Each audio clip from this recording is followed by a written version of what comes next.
तेरी।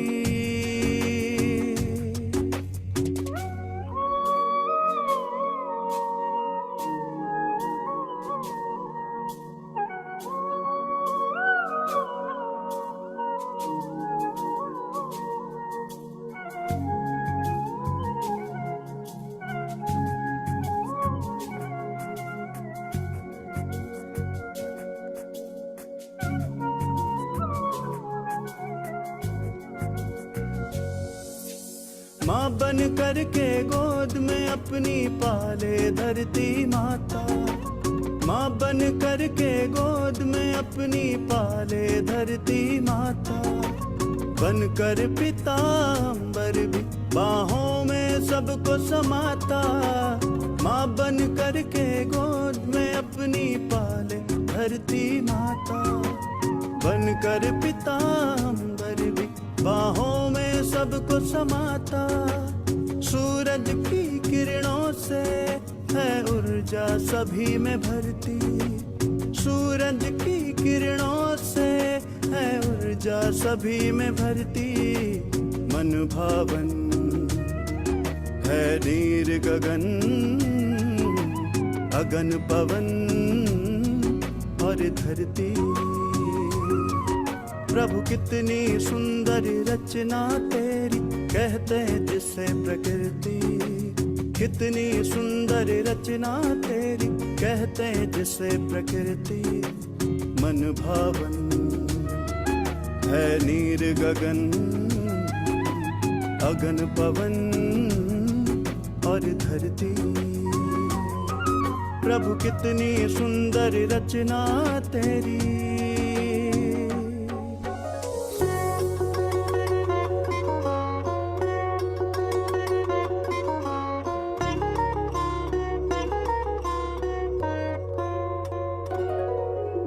सागर की गहराई में रत्नों की अनोखी खान टिके हैं, जिस पर चांद सितारे वो है आसमां। सागर की पर चांद सितारे।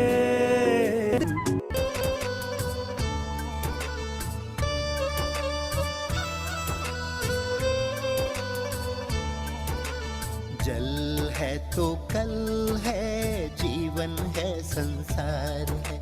खुशियाँ ये रौनक मौसमी बहार है। जल है तो कल है, जीवन है संसार है। खुशियाँ ये रौनक मौसमी बहार है। कीमती है बूंद बूंद, कीमती है बूंद बूंद पानी बचाए। सोचो समझो भाई जिंदगानी बचाए। सोचो समझो भाई हम पानी बचाए।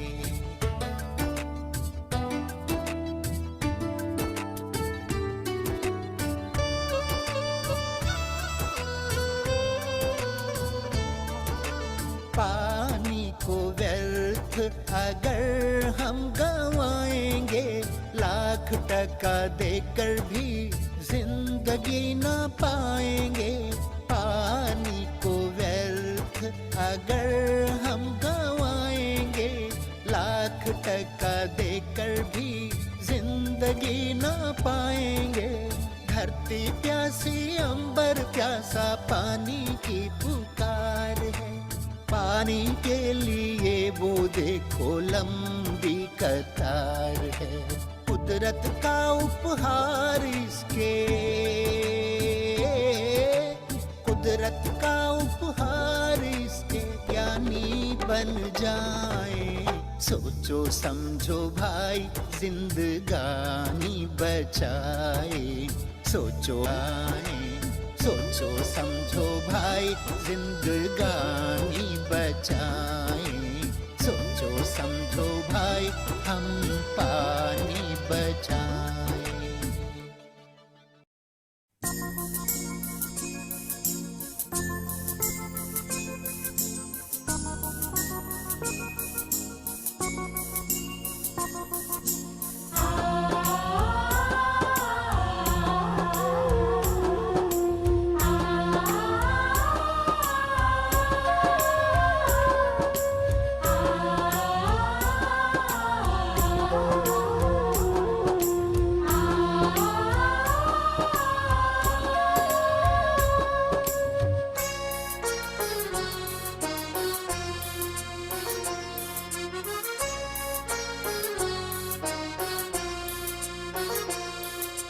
पांच तत्व की पुकार है, दुनिया को संवारिए। पांच तत्व की पुकार है, दुनिया को संवारिए। निज परिवर्तन कर, निज परिवर्तन कर, जग परिवर्तन अब लाइए। अब वक्त ये जा रहा, पल पल ये सुना रहा। अब वक्त ये जा रहा, पल पल ये सुना रहा। पांच तत्व की पुकार है, दुनिया को संवारिए।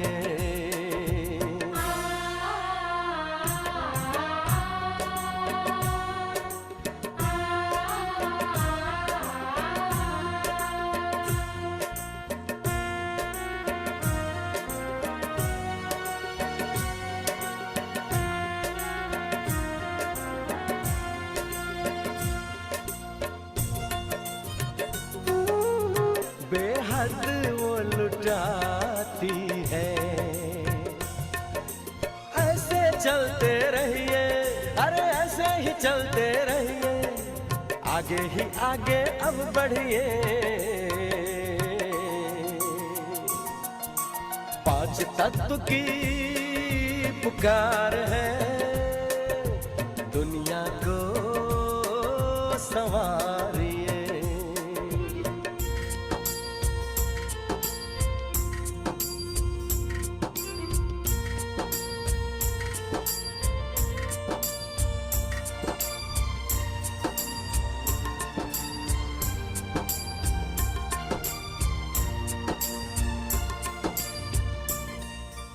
हो जीवन में ताजगी लाए, वायु उसे कहते हैं।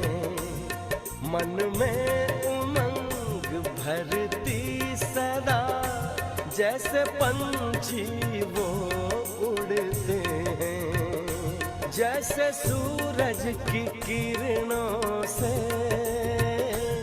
सब कुछ निर्मल बन जाता, उज्ज्वल करके सारे जग को पावन वो प्यार लुटाता। ऐसी दे दुआएं, ऐसी दे दुआएं, जग उजियारा अब कीजिए। पांच तत्व की पुकार है, दुनिया को संवारिए।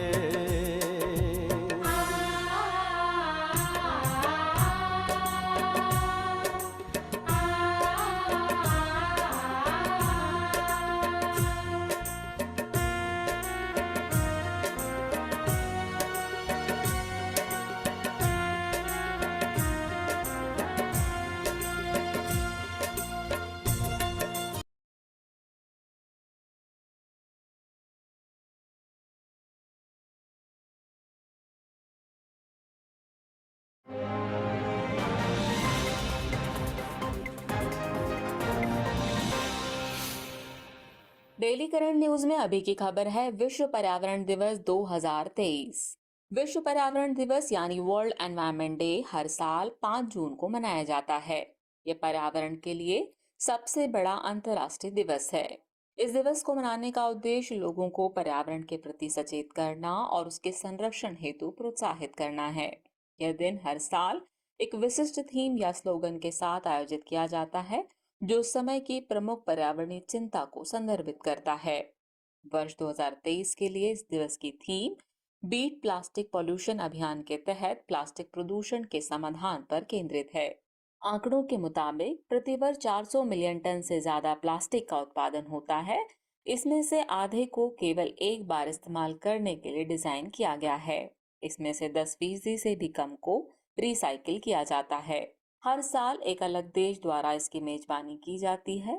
2023 में इस दिवस की मेजबानी कोटे डी आइवर द्वारा नीदरलैंड्स के साथ साझेदारी में की जा रही है। बता दें कि 2022 में से होस्ट स्वीडन द्वारा किया गया था और इसका स्लोगन केवल एक पृथ्वी यानी ओनली वन अर्थ था। चलिए अब नजर डालते हैं इस दिवस की ऐतिहासिक पृष्ठभूमि पर। पर्यावरण दिवस का विचार पहली बार मानव पर्यावरण पर संयुक्त राष्ट्र सम्मेलन में पेश किया गया था। इसे स्टॉकहोम सम्मेलन 1972 के रूप में भी जाना जाता है। पहला विश्व पर्यावरण दिवस 1973 में मनाया गया था। ये दिवस समुद्री प्रदूषण, अधिक जनसंख्या, ग्लोबल वार्मिंग, टिकाऊ खपत और वन्यजीव अपराध जैसे पर्यावरणीय मुद्दों पर जन जागरूकता बढ़ाने के एक मंच के रूप में काम करता है।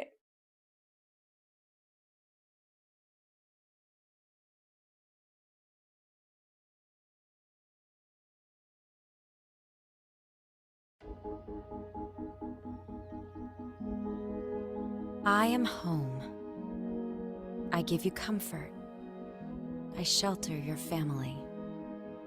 See me for who I am. Home, sweet home.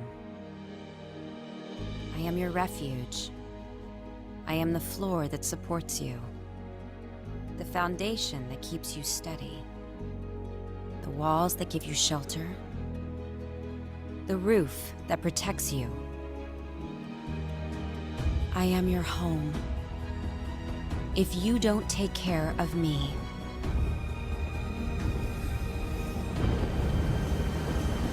I cannot take care of you.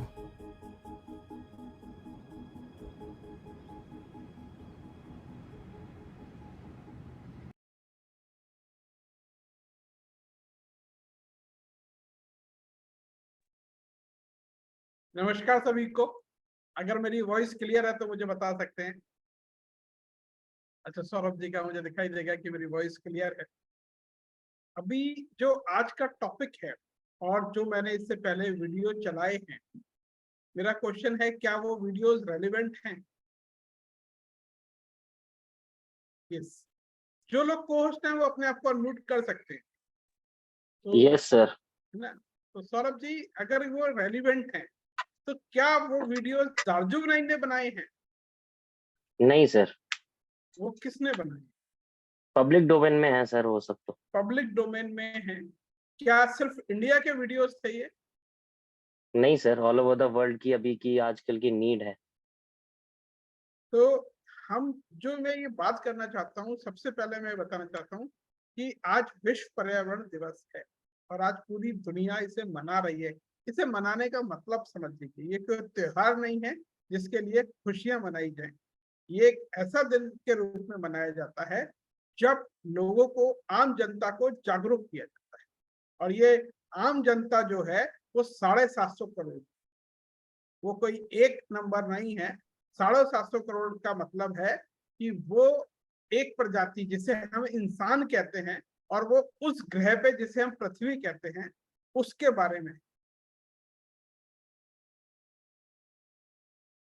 ये मुझे बार बार कहना पड़ता है, तो कुछ लोग जो उल्टे सीधे तरह से आते हैं, उन्हें कैमरे पे आने का कोई हक नहीं है, तो उन्हें मैंने ऐसे किसी व्यक्ति को ही कभी निकाला है।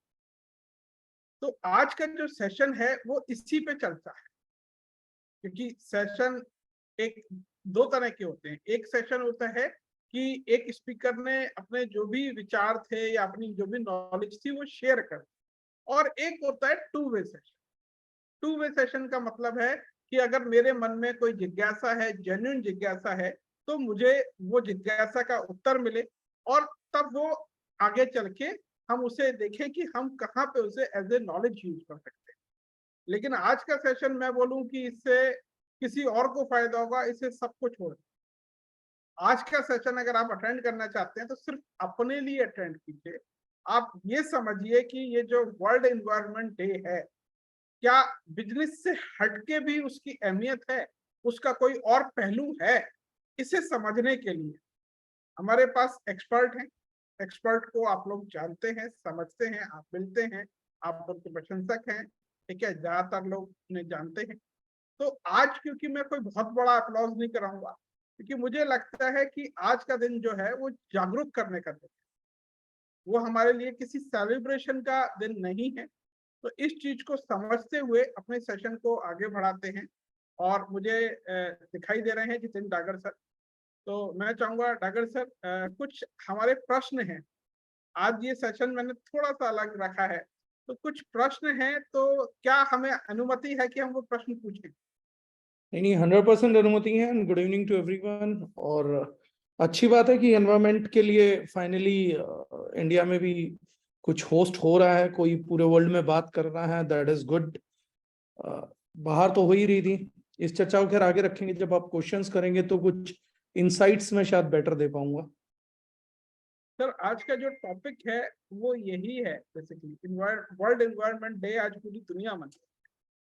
तो ये जब पूरी दुनिया इस दिन को मना रही है, क्योंकि हम लोग, मैं थोड़ा सा लंबा क्वेश्चन है, पूरे परिप्रेक्ष्य में आप सुनिएगा, कि अब हम लोग नेटवर्क मार्केटिंग इंडस्ट्री के लोग, मेरा एक क्वेश्चन है कि अगर हम नेटवर्क मार्केटिंग से हमारा कोई मतलब नहीं, मेरा कोई मतलब नहीं होता वर्ल्ड एनवायरनमेंट डे से एज ए बिजनेस, मेरा बिजनेस वाला जो पहलू है मैं पूरी तरह से काट कर उसे अलग कर देता, तब क्या ये वर्ल्ड एनवायरनमेंट डे मेरे लिए महत्व रखता है, मेरे परिवार के लिए महत्व रखता है, मेरे आसपास के लोगों के लिए महत्व रखता है?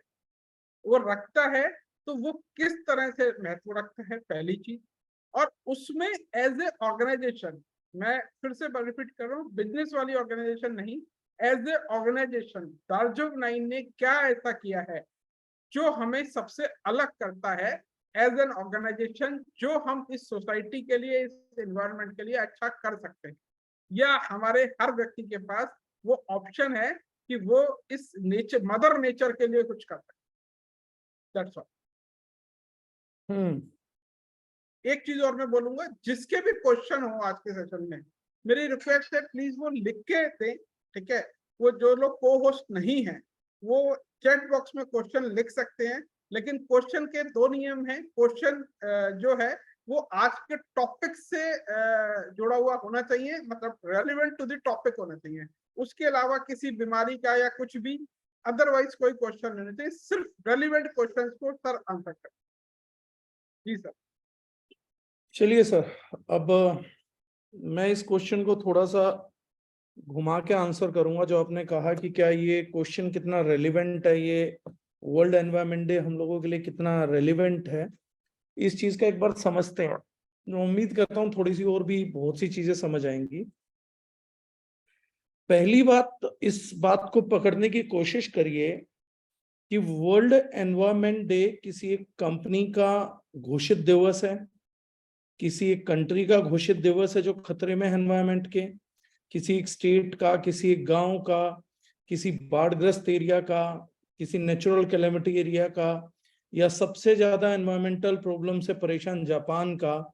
ये एनवायरनमेंट डे एक्चुअली किसी ने नाम क्यों रखा, किसने रखा, किस लेवल का ऑर्गेनाइजेशन है, किस लेवल का पैसा इस पे खर्च किया जा रहा है, कितने लोगों का मेंटल एक्सरसाइज इस मुद्दे पे हो रहा है, ये सब बड़ा सिग्निफिकेंट है। किसी भी चीज की वैल्यू तब होगी जब वो तराजू के पलड़े में रखा जाएगा।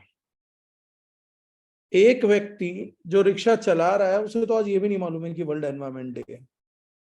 एक व्यक्ति जो आज गटर साफ कर रहा है उसे भी नहीं मालूम है कि आज वर्ल्ड एनवायरनमेंट डे है, और वो उसके लिए कोई प्रयास नहीं कर रहा है। एक किसान जिसने आज पेस्टिसाइड डाला खूब सारा खेत में, उसे भी नहीं पता कि आज वर्ल्ड एनवायरनमेंट डे है। और जिन बुद्धिजीवियों ने सुबह सुबह वर्ल्ड एनवायरनमेंट डे की पोस्ट डाल के और खूब सारे सल्फेट वाले शैम्पू से नहा के वो पानी सुविधाजनक तरीके से गटर में छोड़ दिया कि अब माँ प्रकृति इसकी देखभाल कर लेगी, और 4 प्लास्टिक की बोतल पानी की पी के फेंक दी और विश कर दिया that happy world environment day और वर्ल्ड एनवायरनमेंट डे दिवस की बधाई हो, और अवेयरनेस कर दी, उसका इन सब चीजों से प्रैक्टिकली कोई लेना देना नहीं। अब समझने की बात यह कि तराजू के पलड़े में एक तरफ जिस समाज की मैं बात कर रहा हूं इसके 600-700 करोड़ लोग होंगे मिनिमम साइड पे।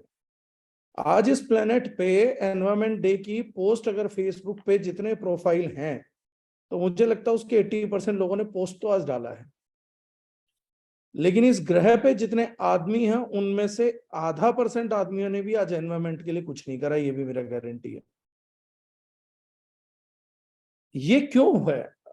तराजू का पलड़ा भारी क्यों है वर्ल्ड एनवायरनमेंट डे का? क्योंकि बनाने वाली ऑर्गेनाइजेशन जो है वो पूरे विश्व की बुद्धिजीवियों से बनाई गई ऑर्गेनाइजेशन है, जिसमें जियोलॉजिकल साइंटिस्ट हैं, बायोलॉजिकल साइंटिस्ट हैं, बड़े बड़े विद्वान हैं, जिन्होंने अपनी जिंदगी पूरा का पूरा प्लेनेट को दे दिया, बच्चों को नहीं दिया, परिवार को नहीं दिया, जिनका चिंतन केवल ये नहीं है मेरे परिवार का क्या होगा, मैं कल कहाँ घर खरीदूंगा, मेरे पास कौन सी गाड़ी है, मैं पड़ोसी को नीचा कैसे दिखाऊं। ये चिंतन नहीं है उन लोगों का। उन लोगों का चिंतन ये है कि ये जो बेवकूफी ये सारे लोग कर रहे हैं, ये बेवकूफ क्या कल की दिन में जिंदा भी रहेंगे? बालासोर के 400 लोगों की मृत्यु बहुत दुखदाई हादसा है। रुद्रन कार्यक्रम पूरी फेसबुक पे चल रहा है, गया तो कोई नहीं होगा उनको पानी पिलाने, जो वहां 20 किलोमीटर में वो भी देखने नहीं गए होंगे, लेकिन वो रुद्रन कार्यक्रम चल रहा है कि हम बड़े दिवंगत आत्माओं के लिए दुखी हैं, परमात्मा उन सबको शांति दे। लेकिन क्या कोई इस तरफ देख रहा है कि यही हालात अगर क्लाइमेट का रहा तो 2050 तक परमात्मा के यहाँ बहुत भीड़ होगी और 500-700 करोड़ लोगों को शांति देनी पड़ेगी? इतना सुकून क्या खुद परमात्मा को हमने दे रखा है? वर्ल्ड एनवायरनमेंट डे पूरे वर्ल्ड के बुद्धिजीवियों ने बनाया था कि कम से कम एक आम व्यक्ति एनवायरनमेंट के नाम पर, पर्यावरण के नाम पर सोचना चालू करे, एटलीस्ट बुद्धि लगाना चालू करे। क्योंकि हम बहुत ज्यादा रास्ता ट्रैवल करके आ चुके हैं। जो महान बुद्धिमान लोग हैं वो बोलते हैं कि अगर 2030 तक भी आप कार्बन न्यूट्रल हो जाओ तो भी आप कम से कम 300 करोड़ लोगों को तो मृत्यु देने ही वाले हैं। वो बोलते हैं अगर 2050 तक भी ये वर्ल्ड कार्बन न्यूट्रलिटी का लक्ष्य रखे तो भी आधी जनता कम से कम मरेगी, वो थानोस वाली चुटकी बच के रहेगी। ऐसा साइंटिस्ट्स का मानना है, जिसको हम कभी पढ़ते ही नहीं है। क्योंकि हमारा का इंटरेस्ट है कि किसने कौन सी गाड़ी खरीदी है बॉलीवुड में। हमारा मीडिया मेट्रिकुलेट ही बहुत छोटे मैटर्स को करता है हमेशा, तो इस मैटर पे किसी का ध्यान नहीं है। तो बुद्धिजीवियों ने कहा यार कि वर्ल्ड एनवायरनमेंट डे चलाओ, कम से कम एक नीचे का आदमी बात करे, कोई तो किसी को पूछे विश्व पर्यावरण दिवस क्या है, ये पर्यावरण के लिए क्या करना होता है, कि क्यों बुद्धिजीवी लोग, बेवकूफ लोग जिनको हम कुछ नहीं मानते हैं, ये उन लोगों की बातचीत क्यों कर रहे हैं। जब इस मुद्दे पे बातचीत होगी तो हम लोगों को समझ आएगा। अब मैं दूसरी साइड बताता हूं डॉक्टर साहब। जब कोई चीज पब्लिकली आ जाए ना और उसका हिंट भी आ जाए तो हम लोगों को समझ जाना चाहिए कि मुद्दा बहुत बड़ा है, हद से ज्यादा बड़ा है।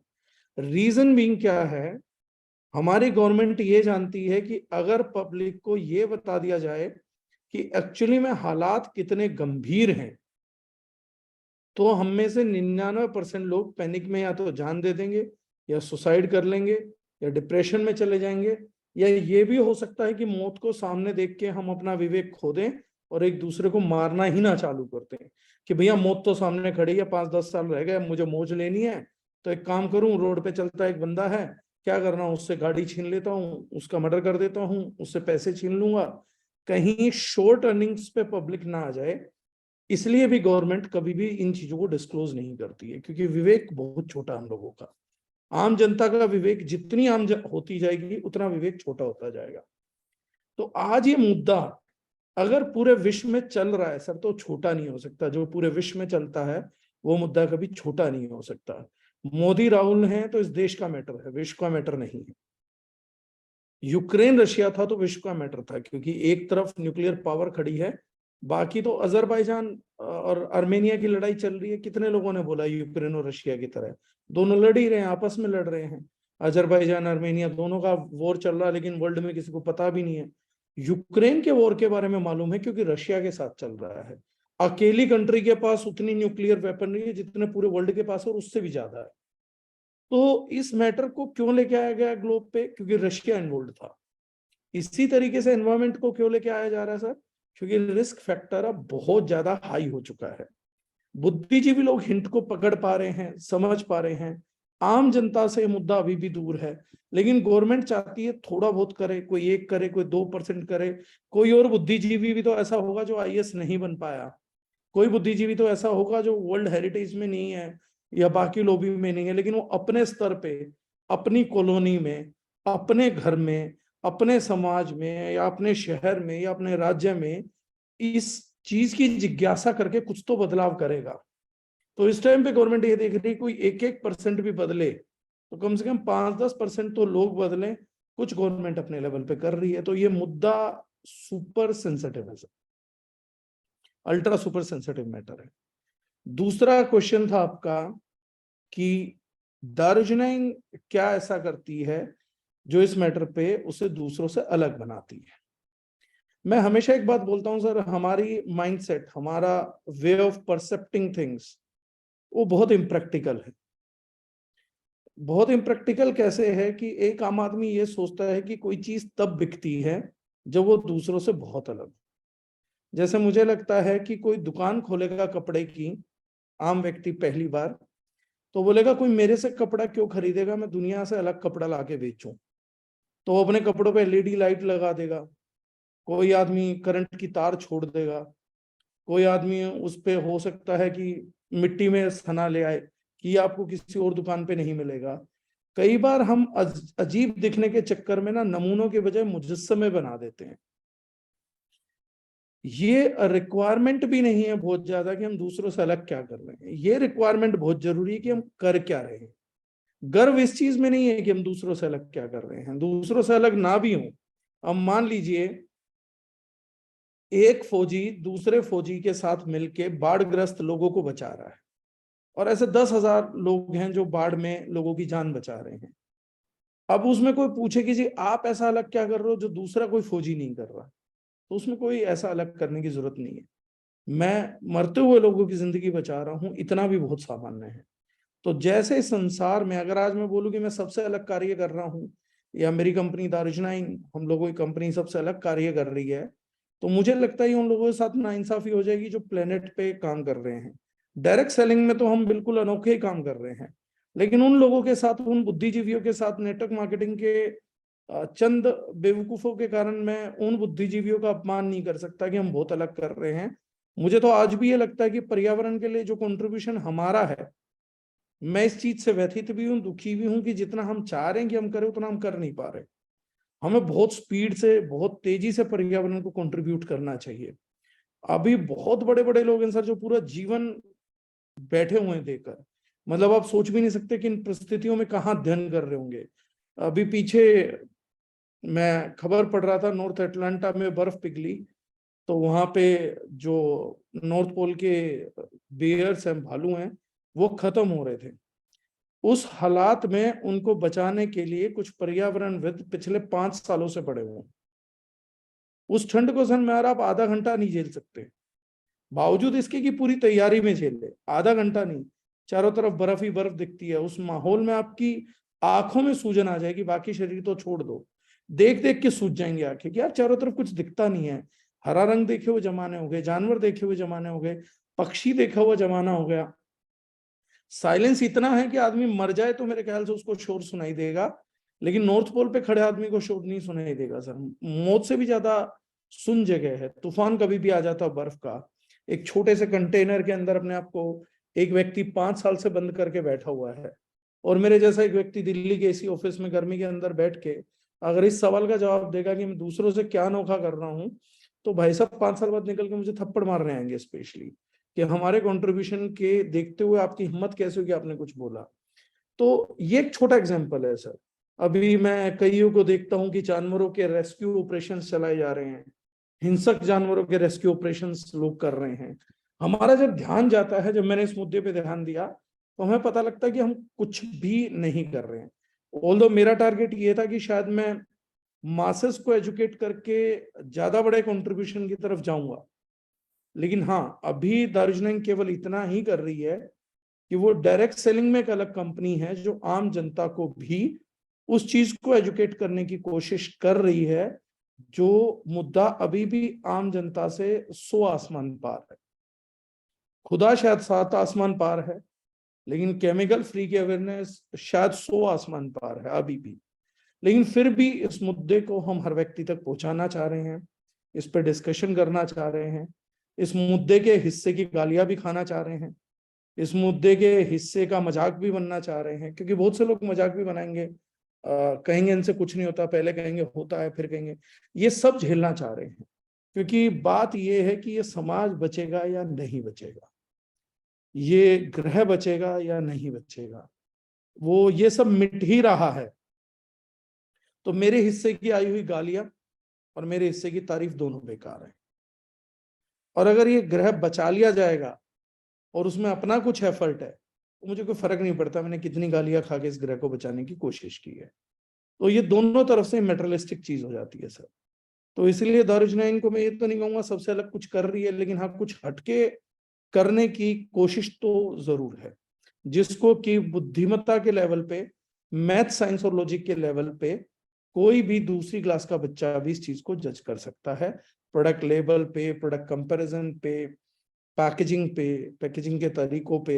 और 18 जून को सक्सेस डे में जो हम नया प्रोडक्ट लेकर आएंगे, वो एनवायरमेंट के प्रति हमारी सिंसेरिटी कितनी ज्यादा है उसको नेक्स्ट लेवल पे परिभाषित जरूर करेगा। More than a product, it will define the character of the company and the seriousness of the company towards particularly about the topic we are talking about. वो डॉक्टर साहब जरूरी है जी। सर म्यूट है आप डॉक्टर साहब, mute. Sir sir और भी कुछ क्वेश्चन है, लेकिन मैं चाहता हूँ जैसे अंकुश मीना जी कुछ पूछना चाह रहे हैं, तो अंकुश जी प्लीज अपना question. Yes, sir. Thank you, sir. Thank you, Ashish sir, for giving this opportunity, and thank you so much, sir, Dagar sir, कि आज एनवायरमेंट डे के दिन आपका स्पेशल टाइम हमें मिला और यहाँ पे आपसे हम पूछ पा रहे हैं इस बारे में। तो आपने जो बोला था सर कि मतलब स्टेटस बहुत लोगों ने लगाया, मतलब एनवायरमेंट डे के लिए बहुत सारे लोग गाना गा रहे थे, और मैंने भी सुबह बहुत सारे लोगों को बोला था, मतलब अपनी टीम में स्पेशली बात करके मैंने बोला था कि आज के दिन पे एक पेड़ जरूर लगाना सब लोग। तो बाकी का तो नहीं पता सर, मैंने अपना लगाया, मैं लेके आया हूँ अपना कि हाँ आज एनवायरमेंट है, क्योंकि ऐसी चीजें मेरे को बहुत एक्साइट करती है, तो मैं जरूर लेके आया हूँ अपने घर में एक और पेड़। ऑलरेडी मैंने बहुत सारे लगा रखे हैं, लेकिन आज खासकर स्पेशल एक और मैं लेके आया हूँ। तो सर मतलब मैं ये पूछना चाह रहा हूँ कि जैसे हम लोग को अवेयर भी कर रहे हैं, लोगों को समझ में भी आ रहा है मुद्दा इंपॉर्टेंट है और लोग अवेयर भी हो रहे हैं इस बारे में, लेकिन फिर भी ऐसा क्या होता है कि लोग मतलब उतना सीरियस इन बातों को नहीं लेते हैं या अपनी लाइफ में इंप्लीमेंट नहीं करते हैं। जैसे आपने बताया स्टेटस लगा दिया, ठीक है, लेकिन लाइफ में इंप्लीमेंट नहीं करते हैं। मतलब बात भी समझ में आ रही है, इंपॉर्टेंट है, और किसी ना किसी को तो इनिशिएटिव लेना है, जैसे आपने लिया। अब डायरेक्ट सेलिंग में बहुत सारी कंपनीज हैं, तो लोगों को समझ में आ रहा है कि इंपॉर्टेंट मुद्दा है, ऑर्गेनिक इंपॉर्टेंट है, ये भी समझ में आ रहा है, लेकिन फिर भी लोग इनिशिएटिव नहीं लेते हैं। आपने लिया, तो आप इस क्वेश्चन को आई थिंक मुझे लगता है बहुत बेहतर तरीके से बता सकते हैं कि भाई आपका क्या थॉट प्रोसेस था कि आपने लिया, और बाकी लोगों का क्या थॉट प्रोसेस है कि अवेयर होते हुए भी इस मुद्दे को सीरियस नहीं ले रहे, और सीरियस अगर ले भी रहे तो उस पर एक्शन नहीं ले रहे हैं कुछ भी, या कुछ कर नहीं रहे हैं। तो ऐसा क्यों है सर? चलो, अच्छा क्वेश्चन है, काफी अच्छा क्वेश्चन है सर, और इसको समझ आए तो बहुत सी चीज समझेंगे। मैं पिछले दिनों किसी एक बुद्धिजीवी के साथ बैठा हुआ था, तो मैंने उनको बोला कि इंडियन मार्केट को थोड़ा समझे ना, तो बड़ी इजी मार्केट है। इंडियन मार्केट ना कभी भी अपना विचार नहीं रखती है। हमारे यहाँ अपना खुद का विचार होना भी एक बड़ा एसेट है। हमें कंपैरिजन वाली सोसाइटी, हम प्रोडक्ट भी तराजू में तोल के लेते हैं कि तेरा प्रोडक्ट उससे बढ़िया कैसे, तेरा रेट उससे कम कि उससे ज्यादा। हम ये नहीं देखते ये प्रोडक्ट कितने का है, इस प्रोडक्ट की कॉस्ट क्या, उससे कम उससे ज्यादा। हमें शनि बाजार जाएंगे, वहां से भी कुछ खरीदना, तो इस रेडी वाले का रेट क्या, उस रेडी वाले का रेट क्या है, ये देखना जरूरी है। हमें ये नहीं पता कि आम खरीदने जा रहे हैं तो मैं घर से डिसाइड करके नहीं जा सकता हूँ कि मैं 45 रुपए किलो आम मिलेगा और मेरी पॉकेट में इतना पैसा है तो मैं 45 रुपीज केजी आम लेकर आऊंगा। मैं उसके लिए भी पहले 25 मिनट लगाऊंगा। आम इस रेडी पे, उस रेडी पे, उस रेडी पे, उस रेडी पे, सब रेडियो पे देखूंगा। ये आम से भी के केस में भी और बाकी केसेस में भी मैं करता हूँ। लेकिन जब आप BMW खरीदने जाओगे, ऑडी खरीदने जाओगे, तो आप 2 शोरूम चेक नहीं करते, एक पे जाके सेट करते हो और लेकर आ जाते हो। When we are spending big money to show off, तो हम करते हैं। अब ये 2 चीजों से उपजता है, inferiority complex and superiority complex. Actually में लोग एक्शन भी ले लेंगे, सब कुछ ले लेंगे, समझ उनको आ रहा है, बट एक्शन तक कहानी क्यों नहीं पहुंच पाती? क्योंकि एक कॉम्प्लेक्स होता है इंफीरियरिटी कॉम्प्लेक्स, एक कॉम्प्लेक्स होता है सुपीरियोरिटी कॉम्प्लेक्स। पहला कॉम्प्लेक्स बोलता है मेरे करने से भी क्या ही उखड़ जाएगा, मैं कुछ हूं ही नहीं, मेरे से कुछ हो ही नहीं सकता। वो इंफीरियरिटी है, हीन भावना दूसरों की तुलना में, कि जब सरकार से कुछ नहीं हुआ, जब बड़े बड़े बुद्धिजीवियों से कुछ नहीं हो रहा, तो मेरे से क्या होगा, जब लाखों पेड़ काट दिए जाएंगे आज, तो अंकुश मीना के एक छोटे से पेड़ लगाने से, पौधे लगाने से क्या होगा, ये एक हीन भावना है। दूसरी भावना है जो सुपीरियरिटी कॉम्प्लेक्स है कि अरे जितेंद्र डागर ये छोटे मोटे काम नहीं करता, एक पौधा लगाए। मेरे को 2-5 साल रुको, मैं कम से कम भी नहीं तो 5,000 एकड़ का जंगल ही लगा दूंगा अपना पूरा। मैं जितेंद्र डागर हूं, मैं कुछ भी कर सकता हूँ। मैं तो पूरा एक सोच रहा हूँ माउंटेन ही खरीद लूंगा और उस पूरे माउंटेन को हरा भरा कर दूंगा। मैं छोटे हल्के एक्शन नहीं लेता। तो ये दो थॉट है, एक सुपीरियरिटी से ऑक्यूपाइड है, एक इंफीरियरिटी से ऑक्यूपाइड है। दोनों ही महान एनालिसिस से निकलती है कि मैंने सिचुएशन को एनालाइज किया है। तीसरी सिचुएशन है अंकुश मीना सिचुएशन, बेवकूफों की सिचुएशन, कि लाख पेड़ कट रहे हैं तो मुझे कोई फर्क नहीं पड़ता, और कल 50,000 पेड़ लगाऊंगा तो मुझे कोई फर्क नहीं पड़ता। आज 5 जून 2023 को मेरी औकात एक पौधा लगाने की है, मैं कम से कम उतना तो करूं। इस काम में कहीं कोई ध्यान से देखिए एनालिसिस नहीं है। एक पौधा लगाने से, अगर मैं पूछूं अंकुश जी क्या लगता है एक पौधा लगाने से क्या आपके जयपुर की हवा साफ हो जाएगी, कितना % हवा साफ हो जाएगी, तो अंकुश जी मुझे नहीं पता सर, क्या पता हो ही ना, मेरे को पूछो भी मत। मैं पूछूंगा क्या लगता कल को जंगल बना देगा ये पेड़, तो आपको कुछ नहीं मालूम। बस दिल ने कहा एक पौधा लगाना अपने हिस्से का, मेरे को भी कुछ करना चाहिए, बेवकूफी समझी और कर डाला। ये सिचुएशंस है समझदार और बेवकूफों की।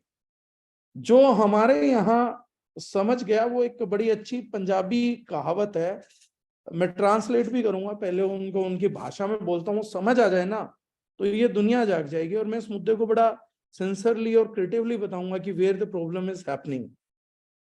एक पंजाबी कहावत है, बड़ी बढ़िया शेर है, या किसी ने गाना गाया, उसके शब्द हैं, मेरे को याद नहीं मैंने कहाँ सुने थे, पर जब सुने थे उसके बाद भूल नहीं पाया। तो वो बोलते हैं, चारों तरफ हनेरा सी कुछ दीवे बलदे रहे, लोकी लभदे उन्हां नूं जेड़े खुद नूं लभदे रहे। कि चारों तरफ अंधेरा था, कुछ दिए जगमगा रहे थे, जो बाती दिए छोटे होते हैं मिट्टी के, ये दुनिया उनको ढूंढ रही है जो खुद को ढूंढ रहे थे। वो दुनियादारी में कुछ नहीं ढूंढ रहे थे, खुद को ढूंढ रहे थे, उनको ये दुनिया ढूंढती है। हमारे यहाँ एजुकेशन सिस्टम था सर, एजुकेशन सिस्टम का मतलब 12वीं पास करना नहीं होता, हम आजकल गलत समझ रहे हैं। एजुकेशन सिस्टम का मतलब ग्रेजुएट करना नहीं होता, एजुकेशन सिस्टम का मतलब MBA करना नहीं होता। आज मैं आपको रियलिटी ऑफ लाइफ बता रहा हूँ। आज पूरे देश में, पूरे विश्व में टॉप 100 अमीरों में से 47 बच्चे इंजीनियरिंग ड्रॉप आउट है। 47% of rich people came from engineering background and all those are college dropout. ये इत्तेफाक नहीं चल रहा इस धरती पे कि आपकी टॉप 100 कंपनियों में आप 47% बच्चे इंजीनियर बैठाओगे, वो भी कॉलेज ड्रॉप आउट। और अगर टोटल इंजीनियर्स की संख्या आप करते हो जो डिग्री पूरी करके बैठे हैं, तो दैट इज अराउंड 67। सबसे पहली बात यह है कि इंजीनियर्स आजकल अमीर क्यों बन रहे हैं। इंजीनियरिंग का और अमीरी का आपस में क्या लेना देना बन गया है, इसको समझने की कोशिश करनी है। सेकंड बात, 47 लोग ड्रॉप आउट क्यों इंजीनियरिंग से और वो अमीर क्यों। अब इस क्वेश्चन पे आते हैं सर। हमारा जो एजुकेशन सिस्टम था वो पहले चलता था रिलीजियसली ऑपरेटेड, धार्मिक नजरिया उसके साथ इनकलकेटेड था। हिंदू, मुस्लिम, सिख, ईसाई वो एक नजरिया देते थे एजुकेशन को, शिक्षा का उद्देश्य। और शिक्षा का परम उद्देश्य बताया गया है इस प्लेनेट की स्थिति को सुधारना, समाज की स्थिति को सुधारना, उसके लिए शिक्षा को ग्रहण करना और अपने अंदर एक रियलाइजेशन का फैक्टर पैदा करना कि मैं इस प्रकृति के पाए हुए अद्भुत ज्ञान से कैसे समाज को मदद कर सकता हूं। लेकिन धीरे धीरे धीरे धीरे हमारी शिक्षा में लॉर्ड मैकले सिस्टम घुस गया, रिलीजियस एंगल्स खत्म हो गए, कोऑपरेशन हट गया और कंपटीशन आ गया। पहले लोग शिक्षा में एक दूसरे को आगे बढ़ाते थे कि यार ये मैथ्स बहुत बढ़िया कर रहा तो हम इसको सहारा लगाते हैं, क्योंकि अगर एक अच्छा मैथमेटिशियन बन गया ना तो बड़ी चीज हो जाएगा। पहले लोग गांव में से एक बंदा बाहर निकालते थे कि अरे अगर हमारे गांव का एक लड़का IAS लग गया ना तो गांव की स्थिति बदल जाएगी। हम लोगों को मदद मिलेगी।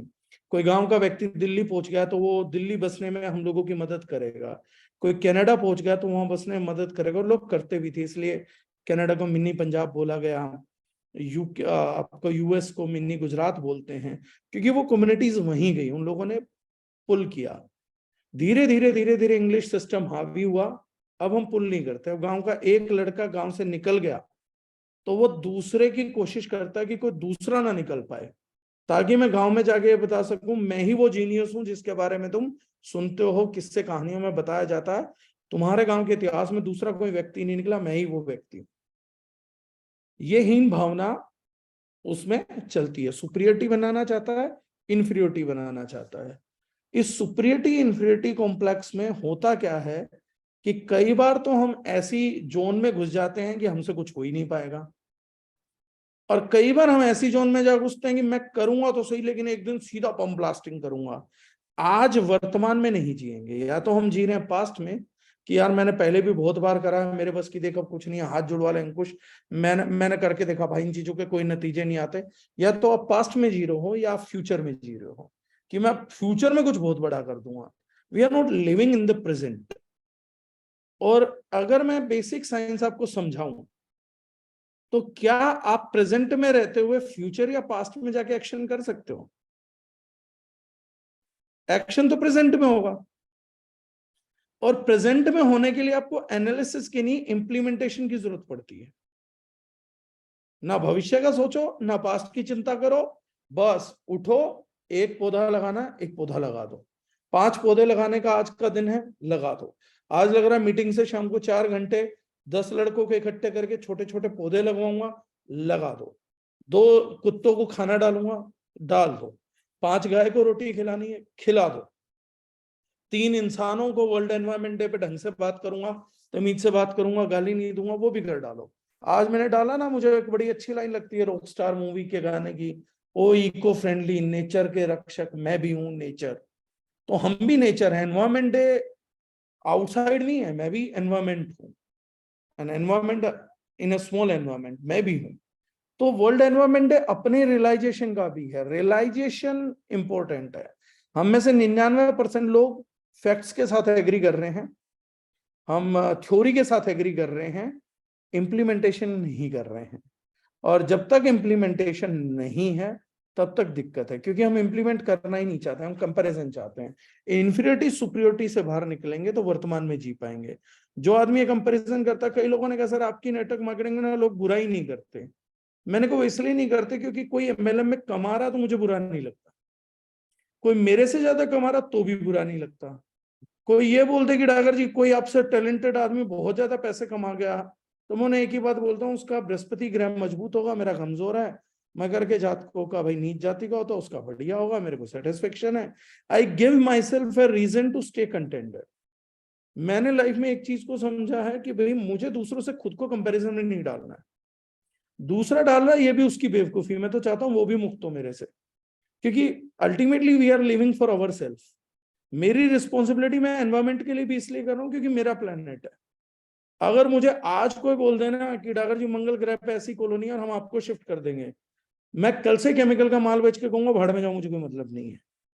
हर आदमी सेल्फिश है, वो कहीं ना कहीं अपनी चीजों को आगे बढ़ा के लेके जाना चाहता है। मैंने भी रिस्पॉन्सिबिलिटी इसलिए करी क्योंकि मैं हद सेल्फिश आदमी हूं, और मुझे लगा कि अगर कल को मैं अमीर बन गया और मैंने पैसा कमा लिया और एक ग्रह जीने लायक ना बचा, तो मिडिल क्लास कम्युनिटी से आ रहा हूं, बड़ी मुश्किल से पैसा इकट्ठा करूंगा, फिर एक सपना पालूंगा कि मुझे दुनिया घूम के देखनी है, फिर बुद्धिजीवी कहेंगे ओ शिट ये तो घूमने लायक नहीं बची, तो मेरी तो पूरी जिंदगी खराब हो जाएगी ना। तो मुझे लगा कि यार कम से कम मैं ये करूं, और फिर अगर कुछ नहीं हुआ और फिर भी घूमने लायक नहीं बची, तो चलो मेरे करे गए प्रयास से कभी कोई तो घूमेगा, मेरी मृत आत्मा तो तसल्ली पाएगी, क्योंकि शादी नहीं करी तो पितरों में मुझे मिलना तो कुछ नहीं है। कम से कम उन्हीं लोगों को देख के कहूंगा कि भाई इन्हीं की दी दुआओं से कुछ हो रहा है। तो ये बड़ा विजन है कि मैं कंपैरिजन नहीं करता था। जब मुझे लगा कि एनवायरमेंट के लिए कुछ करना बनेगा, तो मेरे को लगा कि मैं बिजनेस करता हूँ, मैं बिजनेस कर सकता हूँ, मुझे और कुछ आता नहीं है प्रैक्टिकली। मैंने खुद से ये भी टटोला कि क्या मेरे अंदर इतनी हिम्मत है कि मैं सब छोड़ छाड़ के निकल जाऊं, पेड़ पौधे लगाऊं, दुनिया को घर घर जाके एजुकेट करूं, तो मुझे अपने अंदर वो हिम्मत भी नहीं मिली। तो मैंने कहा कि मैं तो अभी बहुत इनकम्प्लीट सा आदमी हूँ, तो मैंने कहा मैं क्या इतना कर सकता हूँ कि अपने हिस्से का डैमेज ना करूं, कुछ और लाखों लोगों के हिस्से को डैमेज ना होने दूं, और थोड़ा थोड़ा जो मेरे से बन पाए वो मैं करूं। उतना जिस दिन मेरे दिमाग में आ गया तो मैंने प्रेजेंट में उतना करना चालू कर दिया। बहुत से लोगों ने बोला कि आपके इस एफर्ट से आपको लगता है दुनिया केमिकल फ्री होगी। क्या उन्हें इतना लगता है कि मैंने इतना सोचा भी होगा? मेरे को तो यही नहीं समझ आती। मैंने इतना नहीं सोचा, मैंने तो थोड़ा सा सोचा है कि भैया मैंने नेटवर्क बनाए हैं, पास्ट में 11-12 लाख लोगों की टीम बनाई है, लोगों को टोपियां पहनाई है, खूब बेवकूफ बना के भी टीम कर ली थी, खूब मोटिवेट करके भी टीम कर ली थी।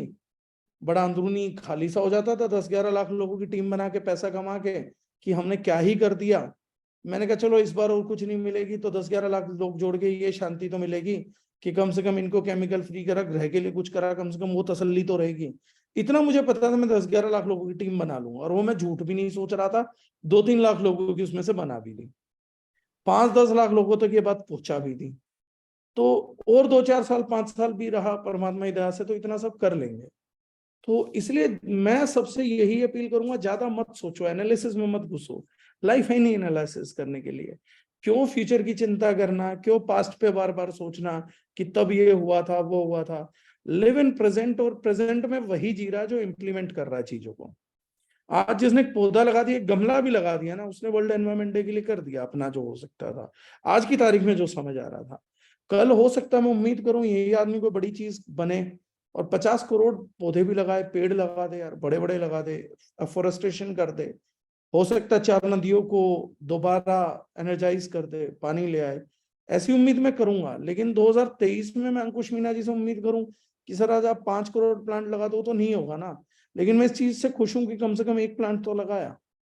उतना कंट्रीब्यूशन भी सोसाइटी को बहुत है। तो मैं तो ये बोलता हूँ इस प्रेजेंट को जियो।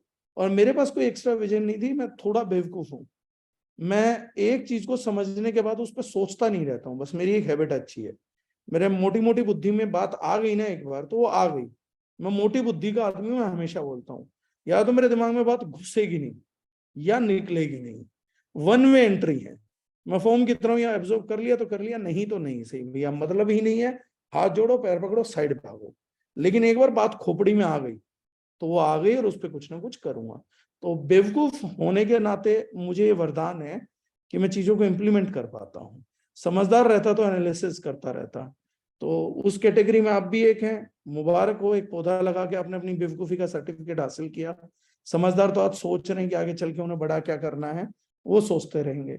लेकिन बेवकूफ एक आधा पौधा लगा देते हैं, कभी ना कभी कैसे ना कैसे कर देते हैं वो काम। जी sir. Clear sir, thank you so much sir, thank you. Welcome sir. जी sir. Okay sir, thank you so much. Sir, मेरा सवाल पूछने से पहले मैं थोड़ा सा रैपिड फायर खेलूंगा। 1 वर्ड है, आपको 1 वर्ड ही देना है उसमें। अच्छा। तो रैपिड फायर ये है, सिर्फ एक वर्ड बोलूंगा, आपको जो समझ आता है उसका बोल देना है।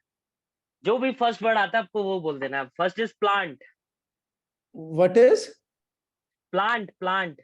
लाइफ। केमिकल। इविल, डेविल, शैतान। वाटर। ओह, मिरेकल। ह्यूमंस को नहीं मिलना चाहिए था, मार्स ग्रह पे होना चाहिए था, इन्हें वहां एक बाल्टी भर के लाने को मिलना चाहिए था तो कीमत होती। The most crucial resource that can ever exist for microbes and human beings, most avoided treasure, मतलब या earth, earth, earth. Love. Okay, herbs. Herbs, blessing. MLM। Life. Direct selling. Life. कुछ और चलिए आता सर, है? सवालों पे आते हैं। Thank you so much sir. सवालों पे आते हैं। डॉक्टर साहब के सवाल से ही मैं कुछ वर्ड्स लूंगा, क्योंकि हमारा ये मिशन केमिकल फ्री पे हम काम कर रहे हैं। तो इस युग में तो एक मतलब ऐसा लगता है कि अंधकार में एक लालटेन लेके हम चल रहे हैं, और हमको वो जागरूक करना है और पूरा रोशनी करनी है पूरे उसमें। तो ऐसा लगता है लोगों को, बहुत सारे सवाल आते हैं, कैसे हो सकता है, कैसे क्रीम्स को कैसे प्रिजर्व किया जा रहा है, बिना केमिकल के तो प्रिजर्व ही नहीं हो सकती। तो आप टूथपेस्ट में बिना केमिकल के टूथपेस्ट नहीं बन सकता, झाग कैसे आ रहा है, साबुन में झाग कैसे आएगा, शैम्पू में झाग कैसे आएगा बिना केमिकल। बहुत सारे सवाल हैं। तो सर, केमिकल सिर्फ क्या हमारे बोतलों में ही है या इन्वायरमेंट में भी है जो हमारे प्रोडक्ट बचा रहे हैं?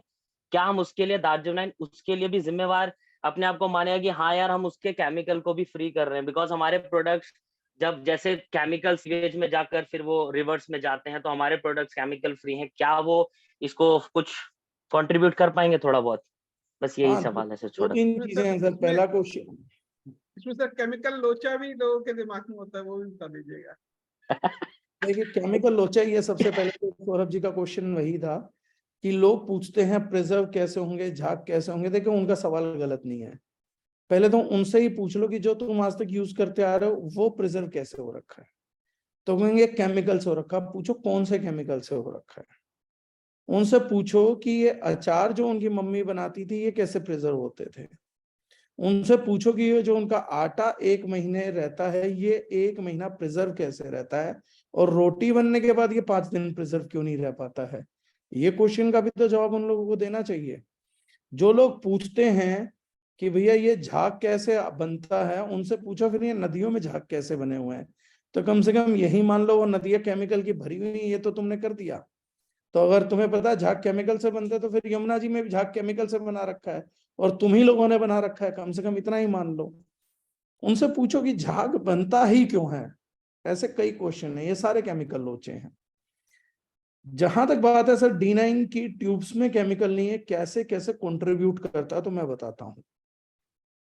मान लीजिए मैं सारा कुछ सिंथेटिक यूज कर रहा हूँ, 100% केमिकल यूज कर रहा हूं, तो मुझे सबसे पहले उस केमिकल्स को बनाने के लिए एक लेबोरेटरी चाहिए होगा, एक सुपर फाइन लेबोरेटरी जिसमें लोग पीपी किट पहन के, मास्क लगा के, ग्लव्स पहन के, बहुत माइन्यूट लेवल पे काम करके खुद को केमिकल से बचाते हुए प्रोडक्ट्स का प्रिपरेशन करेंगे। ये मुझे फर्स्ट लेवल पे चाहिए होगा। सेकेंड लेवल पे मुझे चाहिए होगा कि मुझे I need to many animals, मुझे बहुत सारे जानवर चाहिए होंगे जिन पे मैं एक्सपेरिमेंट करूंगा। मैं एक वीडियो भी शेयर करूंगा जहां पर उन्होंने ये दिखाया है कि ऐसी कंपनीज कैदियों के साथ डील करते हैं कि अपने कैदियों पे हमें एक्सपेरिमेंट करने दीजिए। Dark side of A cosmetic world, YouTube पे भी होगा, मैं लिंक भी भेज दूंगा, कि 1940 से जो भी वॉर प्रिजनर्स हैं उन पे केमिकल्स का यूज किया जाता है। और पेस्टिसाइड्स कंपनीज ने वर्ल्ड वॉर के दौरान जर्मनी के कैप्चर्ड लगभग हर बंदे पे ये यूज किया था। और उन्होंने अपना बताया कि कैसे हमें उसके बाद ब्लैमिशेस हुए, स्किन वाइटनिंग हो गई, अनइवन स्किन टोन हो गया हमारा। अनइवन स्किन टोन जिसको भी हो रहा है that is a chemical reaction, वो उसमें डॉक्यूमेंट्री में भी साफ बता रखा है। अब मुझे लेबोरेटरी चाहिए सर, लेकिन अगर मैं प्रोडक्ट में एलोवेरा डाल रहा हूं तो लोग ज्यादा खेत लगाएंगे या जंगल उगाएंगे जहां एलोवेरा उगे, लेकिन जब मैं केमिकल डाल रहा हूं तो सबसे ज्यादा लैब लगेंगी। अब जब लैब में केमिकल बनेगा तो उसके बाद जो प्लांट लगेगा, तो बड़ा सिंपल फिजिक्स है, कोई भी चीज 100% कन्वर्ट नहीं करी जा सकती। जहां पर वो प्लांट लगेगा उस प्लांट से वो केमिकल हवा बन के भी निकलेगा, धुआं बन के भी निकलेगा, नदियों में भी फेंका जाएगा, वहां के लोगों को टच करेगा, तो जहां वो प्लांट है उस जगह को तो खा जाएगा। और ये अवेयरनेस आप सब लोगों को, बस आप लोगों ने कभी ध्यान नहीं दिया कि गवर्नमेंट हमेशा इंडस्ट्रियल एरिया अलग बसाना चाहती है। आप लोग इंडस्ट्रीज को अपने घरों के बगल में क्यों नहीं लगाना चाहते, ये बताइए। कितनी बेवकूफ सोसाइटी है कि वो चाहती है कि फेस वॉश पहले शहर के बाहर बने, उसके बाद वो ट्यूब शहर में बेची जाए। अरे लॉजिस्टिक्स की कॉस्ट इतनी बढ़ जाएगी बेवकूफ आदमियों, तुम अपनी गली में क्यों नहीं लगवाते फेस वॉश की फैक्ट्री, यही बने यही मिले, लॉजिस्टिक्स का कॉस्ट बचेगा।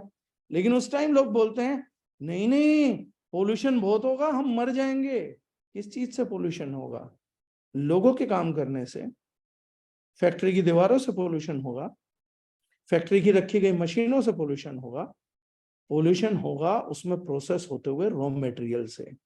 और बेवकूफों, वो पोल्यूशन पहले आपके शहर के बाहर होगा, लेकिन फाइनली वो रॉ मटेरियल जिससे सारा पोल्यूशन हुआ है वो आएगा तो आपके घर ही।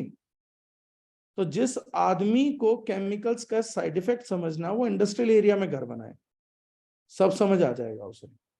लेकिन वही केमिकल्स वो अपने घर लेकर आते हैं।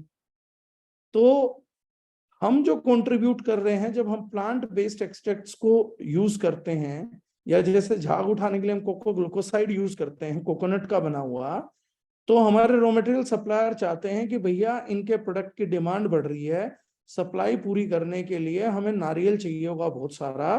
तो वो किसान को एनकरेज करते हैं, भैया खूब सारा नारियल उगाओ, खूब सारा एलोवेरा उगाओ, ये व्हीट प्रोटीन यूज कर रहे हैं तो खूब सारा व्हीट प्रोटीन उगाओ, लेकिन जो आदमी सल्फेट यूज कर SLS, वो किसान से नहीं आएगा। जब SLS की डिमांड आप बढ़ाते हो तो लोग बोलते हैं अबे खूब सारी लेबोरेटरी लगाओ, आजकल SLS की वो बढ़ रहा है, खूब सारे प्लांट लगाओ जो SLS प्रोड्यूस करे। तो समाज को क्या चाहिए? एलोवेरा के खेत ज्यादा चाहिए, कोकोनट के पेड़ ज्यादा चाहिए, या लैब्स ज्यादा चाहिए? अगर उन्हें लगता है कि खेत ज्यादा अच्छा काम करेंगे तो हाँ, हमारा प्रोडक्ट उस चेन को बनने में मदद कर रहा है। जब मेरा एक कंज्यूमर उस एलोवेरा को यूज करता है, उस एलोवेरा बेस्ड प्रोडक्ट को यूज करता है, तो वो कहीं सप्लाई चेन में एक मैसेज भेज रहा है कि भैया खूब सारे कोकोनट उगा लो, खूब सारा एलोवेरा उगा लो, क्योंकि अब गर्मी बढ़ने वाली है। तो लोग खेतों की तरफ ज्यादा जा रहे हैं। पहले इंडस्ट्रियल एज आई थी, एग्रीकल्चरल एज खत्म हो रहा था, अब दोबारा एग्रीकल्चरल एज आ रहा है। उसमें जब मैं बोलता हूँ कि भाई साहब मुझे तो चाहिए भी ऑर्गेनिक एलोवेरा, मेरे को तो एलोवेरा नहीं चलेगा, मुझे ऑर्गेनिक एलोवेरा चाहिए सर्टिफाइड, तो मैं ये भी साथ के साथ प्रमोट कर रहा हूँ कि एलोवेरा ऑर्गेनिक हो गया। तो जिस जगह पे ये मेरे प्रोडक्ट के लिए ऑर्गेनिक एलोवेरा उगाया जाएगा, मैं उस गांव की जिंदगी संवार दूंगा इनडायरेक्टली। इसमें यूजर, मैं मतलब यूजर, मैं उस गांव की जिंदगी संवार दूंगा। जिस प्लांट में ये रॉ मटेरियल प्रमोट होगा, मैं उसके वर्कर्स की जिंदगी सुधार दूंगा। जिस कंज्यूमर पे ये यूज होगा, मैं उस कंज्यूमर की जिंदगी सुधार दूंगा। और कुल मिला के जब मैं ये सब करूंगा तो मैं अपने ग्रह का जीवन सुधार लूंगा, जिसको बिगाड़ा हम ही लोगों ने। एक टाइम पे हमारा ग्रह बहुत सुंदर था, हमारे आने वाली जनरेशन तो शायद उतनी सुंदरता देख भी नहीं पाएगी। अब तो हमें सुंदर जगह देखनी हो तो स्विट्जरलैंड जाना पड़ता है। पहले लोगों को सुंदर जगह देखनी होती तो अपने गांव के बाहर नहीं निकलते थे। तो ये बड़ा अलग एरिया हो गया। टूरिज्म क्यों बढ़ गया? क्या देखने जाते हैं आप टूरिज्म में? आज की तारीख में कौन दूसरों की तरक्की देखने जा रहा है? कोई समुद्र किनारे धक्के खा रहा है, कोई पहाड़ों पे धक्के खा रहा है, कोई स्विट्जरलैंड धक्के खा रहा है, कोई इमारत देखने नहीं जा रहा। आज एफिल टावर को देखने आज कोई नहीं जाता, उसके आगे सिर्फ फोटो खिंचवाने जाते हैं। घूमने तो लोग आज नदियां जाना चाहते हैं, जंगल जाना चाहते हैं, लोग देखना चाहते हैं नेचर को। नेचर दिखती कहाँ है आजकल? कंक्रीट के जंगल तो अब सबने देख लिए। तो yes, the original product promotes a holistic level of environment everywhere. This is factual. जी मुकेश झिंगड़ा जी और कृष्ण कांत शुक्ला जी का सर नमस्कार। नमस्कार सर। कैसे हैं सर? मैं एकदम तगड़ा हूँ सर। तो सबसे पहले तो हमें इस बात का बहुत प्राउड है कि जैसे सबने वो स्टोरी तो सुनी होगी ना कि जंगल में जब आग लगी तो जानवर भाग रहे थे, लेकिन एक चिड़िया चोंच में दाना भरकर आग को बुझाने की कोशिश कर रही थी। तो हम शायद उस चिड़िया के लेवल पे तो है ही है, इतना सा प्रयास तो हमारा है ही है भी। हम आग बुझाने वालों में है, लगाने वालों में नहीं है।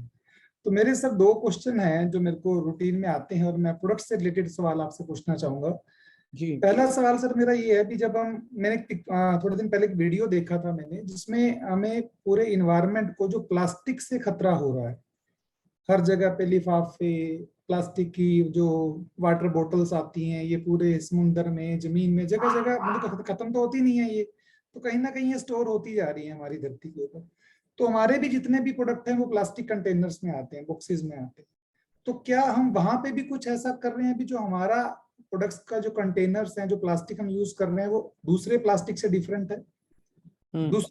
दूसरा सवाल मेरा वो भी साथ ही में लेना चाहूंगा। हमारे मैक्सिमम प्रोडक्ट पाउडर फॉर्म में आते हैं सर। जैसा आपकी ट्रेनिंग में मैंने सुना था भी हमारे पाउडर के अंदर कभी भी हमें किसी प्रेजर्वेटिव की जरूरत नहीं होती, कि प्रेजर्वेटिव भी एक तरह के केमिकल्स होते हैं। तो जितने भी हमारे लिक्विड प्रोडक्ट हैं, हम उनको प्रिजर्व करने के लिए क्या इस्तेमाल करते हैं? हम वहां पे हम कैसे इन्वायरमेंट को प्रोटेक्ट कर रहे हैं? तो प्लीज मैं ये जानना चाहूंगा दोनों चीजों के बारे में। दो चीजें हैं सर। प्लास्टिक्स बड़ा मैटर हो गया है। प्लास्टिक के बारे में तो हम जानते ही नहीं है। पॉलीथिलीन क्या है जी, एलपी क्या है, पीपी क्या है, एलडीपी क्या है। पॉलीथीन एक शब्द नहीं है सर, प्लास्टिक एक शब्द नहीं है। प्लास्टिक के अब कई नाम है, कई चेहरे हैं। पैट क्या है? तो एक प्लास्टिक होता है जो बोतलें जो आप बोल रहे हो, ये जो भरती जा रही है, ये वाटर बोतल पे ही क्वेश्चन मार्क क्यों आया? बाकी प्लास्टिक बोतल्स पे क्वेश्चन मार्क क्यों नहीं आया? जिम में यूज होने वाले शेकर पे क्वेश्चन मार्क क्यों नहीं आया? समुद्र में तैरती हुई टपरवेयर की बोतलें क्यों नहीं दिखी आपको? ये एक बड़ा प्रश्न खड़ा करता है। जो मेजर एनवायरमेंटल हैजार्डस चीज है सर, उसका नाम है पेट। और वो भी 99% कंपनीज रेट बचाने में, कंज्यूमर को सस्ता देने के लिए उस पेट को भी बड़े खतरनाक तरीके से यूज करते हैं। वन टाइम पेट कि एक बार यूज हो गया। वाटर प्लास्टिक बोतल में जो हमारा पेट यूज होता है वो एक्चुअली में इतना डेंजरस है कि जितने दिन पानी भरा रहेगा उतने दिन वो प्लास्टिक की मात्रा को घोलता है। और हम में से बहुत सारे लोग उस बोतल को यूज करने के बाद अपनी गाड़ी में रखते हैं, घर में रखते हैं, बार बार भर के उसमें से पी लेते हैं। आप ये नहीं जानते कि एवरी टाइम के यूज के साथ उसकी प्लास्टिक सोल्युबिलिटी बढ़ती चली जाती है। तो it is like very dangerous. फिर आता है LDP material, low density polyethylenes molecule होते हैं जिनको ना तो रिसाइकल बहुत इजीली करा जा सकता है, दोबारा प्लास्टिक से प्लास्टिक नहीं बनाया जा सकता। समस्या हल हो सकती है कि एक बार जितना प्लास्टिक बना उसी को आप बार बार यूज करते रहो, कभी उसका पाइप बना लो, कभी कुछ कर लो, तो प्लास्टिक जाएगा ही नहीं, वेस्ट ही नहीं होगा। कंटेनर्स भी यूजुअली ये महंगे रहते हैं तो लोग उतनी जल्दी फेंकते नहीं है, और फेंकते हैं तो कूड़े वाले आराम से इनको उठा के दोबारा जगह पे पहुंचा देते हैं, रेट सस्ता हो जाता है। एलडीपीपी कुछ हद तक उससे ज्यादा सेफ होता है।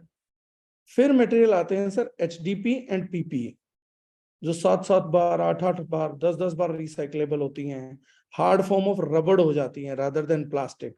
वो जाएगा और वो पड़ा भी है तो ऐसा नहीं है कि पेट सदा के लिए फॉर एवर नहीं है, लेकिन ऑलमोस्ट फॉर एवर है क्योंकि 700-800 साल में डिग्रेड होता है। ऐसा नहीं है कि बिस्लरी की बोतल कभी डिग्रेड ही नहीं होगी, होगी, लेकिन हम उसको डिग्रेडेबल इसलिए नहीं बोलते कि 700-800 साल यार बहुत ज्यादा टाइम है डिग्रेड होने के लिए। वहीं पर एचडीपी वगैरह 30-40-50 साल के अंदर डिग्रेड हो जाएगा पूरे तरीके से। हमारे जितने भी प्रोडक्ट्स हैं 99.99 प्रोडक्ट्स एचडीपी ही रखते, अनटिल एंड अनलेस मटेरियल का कहीं से भी उसके साथ कॉम्पोजिशन ऐसा ना हो जो रिएक्ट कर रहा। क्योंकि बहुत सारे मटेरियल इस चीज से भी फर्क पड़ता है कि ग्लास में है, प्लास्टिक में है, एचडीपी में है, पेट में है, तो उन चीजों का बहुत ज्यादा डिफरेंस क्रिएट हो जाता है। तो 18 जून को इसका भी एक बहुत बड़ा नेक्स्ट जवाब आप लोगों को मिलेगा, ऑल्दो मैं पहले ही डाल चुका हूं video, zero waste products. Plastic छोड़िए, प्रोडक्ट ही ऐसा होगा कि कुछ वेस्ट प्रोड्यूस ही नहीं होगा। प्रोडक्ट खत्म, चीज खत्म, पैकेजिंग खत्म, सब खत्म। Next level of product range है जो हम 18 जून को लॉन्च कर रहे हैं, and people will come to know कि हम किस लेवल तक थॉट प्रोसेस को लेकर गए हैं चीजों को करने के लिए। तो वो तो एनवायरमेंटल फ्रेंडली नहीं, मतलब क्या ही बोल रहे हैं उसको, तो when there is no waste उसको एनवायरमेंटल फ्रेंडली नहीं कह सकते, एनवायरमेंट ही बोल सकते हैं अपने आप में। सेकेंड कैटेगरी में जब मैं जाता हूं, जो आपने क्वेश्चन किया मेरे को कि इन प्रोडक्ट्स के बाद क्या पाउडर फॉर्म में प्रोडक्ट बनाना पसंद है, हाँ मेरे को पर्सनली पाउडर बनाना बहुत पसंद है। पर्सनली जितना मेरा इंटेलिजेंस लेवल है, मैं उसमें एक चीज चाहता हूं कि बिना किसी चीज को कॉम्प्रोमाइज करे हाईएस्ट क्वालिटी स्टैंडर्ड मुझे यूजर को देना है, चाहे यूजर को कल है या नहीं है कि उसको मिल क्या रहा है। बहुत से लोग नेटवर्क मार्केटिंग में जूस में मिलता था जी, लिक्विड में मिलता था, लिक्विड में दो, ये ऐसे मिलता है वैसे दो। बहुत सारी चीजें लिक्विड में ही बनानी पड़ेंगी, उनका दूसरा कोई अल्टरनेटिव नहीं है, लेकिन मेजर चीज जो है वो मैं लिक्विड से बचाने की कोशिश कर सकता हूं कि जो पाउडर में बने उसे तो पाउडर में बना मारो, क्योंकि फिर प्रिजर्वेटिव डालने की जरूरत ही नहीं है। प्रिजर्वेटिव डालना होता है जब हमें मॉइस्चर से खतरा है, जब पानी से खतरा, पानी सड़ेगा तो मुझे पानी बचाना है किसी भी हालत में, तो जिस भी प्रोडक्ट में हम पानी यूज करेंगे उसमें प्रिजर्वेटिव भी यूज करना पड़ेगा। अब प्रिजर्वेटिव्स ऐसा नहीं है कि सारे केमिकल्स ही होते हैं, केमिकल प्रिजर्वेटिव्स बहुत ही ज्यादा, हद से ज्यादा सस्ते होते हैं। आपने एमएलएम में एक प्रोडक्ट सुना होगा एंटीऑक्सीडेंट्स, सबसे महंगा बिकता है, एक्चुअली वो एंटीऑक्सीडेंट प्रिजर्वेटिव ही होता है सर। वो आपकी बॉडी को फ्री रेडिकल से प्रिजर्व ही कर रहा होता है। सो नेचर ने जितनी भी कार्टेनोइड्स बनाए हैं, सब्जियां बनाई हैं, फ्रूट्स बनाए हैं, ऑल दीज आर प्रिजर्वेटिव्स। इसीलिए शुगर प्रिजर्वेटिव है, इसके लिए आपका नमक प्रिजर्वेटिव है सर। ऑयल प्रिजर्वेशन का काम कर देता है, ऑयल को प्रिजर्वेटिव नहीं लगता कभी भी, ऑयल अपने आप में प्रिजर्वेटिव का काम कर देता है। लौंग से निकला हुआ यूगेनॉल सुप्रीम एंटीऑक्सीडेंट है वर्ल्ड का और सुप्रीमली काम करता है, लेकिन आप खाने के प्रोडक्ट में नहीं डाल सकते, क्योंकि अगर मैंने लिक्विड में डाल दिया तो पी ही नहीं पाओगे। क्लोव इतना डेंजरस प्रिजर्वेटिव प्रोड्यूस करता है, अब मुंह का टेस्ट गंदा हो जाएगा, चीजें खराब हो जाएंगी। तो लिक्विड्स में हम मोस्टली क्या करते हैं, जैसे सीजन एंड सीज में आप देखोगे तो हमने मोस्टली जगह देसी खांड यूज कर रखा है, 40%, 48%, 50% हम देसी खांड यूज करते हैं, where sugar acts as an preservative. उसको सपोर्ट देने के लिए हम यूज करते हैं सतलोबान। लोबान हमारे यहाँ एक धूप की तरह भी यूज होता है, that product is a preservative by itself. Third stage में हम सोडियम सोल्ट्स यूज करते हैं, क्योंकि सोडियम सोल्ट 25 ग्राम तक बॉडी बाहर निकाल सकती है एवरीडे बेसिस पे। तो बॉडी को लगता है कि ये सोडियम का सॉल्ट मेरे लिए यूजेबल नहीं है, तो इसको बाहर कर दो। उसको बॉडी के अंदर मेटाबोलाइट नहीं करती है, तो 25 ग्राम तक की डोज तक it is very safe in human body. अगर कोई मुझसे पर्सनली पूछेगा is sodium benzoate safe, no, after 25 gram a day it is not safe at all, but 0.1 ग्राम लगता है sir 0.1% of the product value, इसलिए वो सेफ्टी जो है वो क्रिएट हो जाती है। तो there we try to use sodium और मेजरली सतलोबान, तो वहां से हम अपना प्रिजर्वेशन कोर्स करते हैं। या जैसे कुछ प्रोडक्ट्स हैं जहां पे हम अपना ऑयल मिक्स कर देते हैं, ऑयल आ गया, एसेंशियल ऑयल आ गया, तो वहां पे जरूरत ही नहीं पड़ती। जैसे मोस्टली कॉस्मेटिक्स में आप देखेंगे तो वी आर यूजिंग इधर ग्लाइकोल फॉर्म, हेक्सिलिन ग्लाइकोल, ग्लाइकोल मतलब शुगर मॉलिक्यूल, हेक्सिलिन फॉर्म का शुगर मॉलिक्यूल हम एज एन प्रिजर्वेटिव यूज करते हैं अपने कॉस्मेटिक्स के अंदर। प्लस हम यूज करते हैं लास्ट में एसेंशियल ऑयल्स, तो उनसे हमारे को प्रिजर्वेटिव बेनिफिट्स आ जाते हैं। तो वो बड़ा इजी है, इतना टफ नहीं है। वो तो पहले मैं इसलिए जवाब नहीं दे रहा था कि क्यों लोगों को ज्ञान बांटा जाए, अदरवाइज प्रिजर्वेशन बड़ा टफ चैप्टर नहीं है।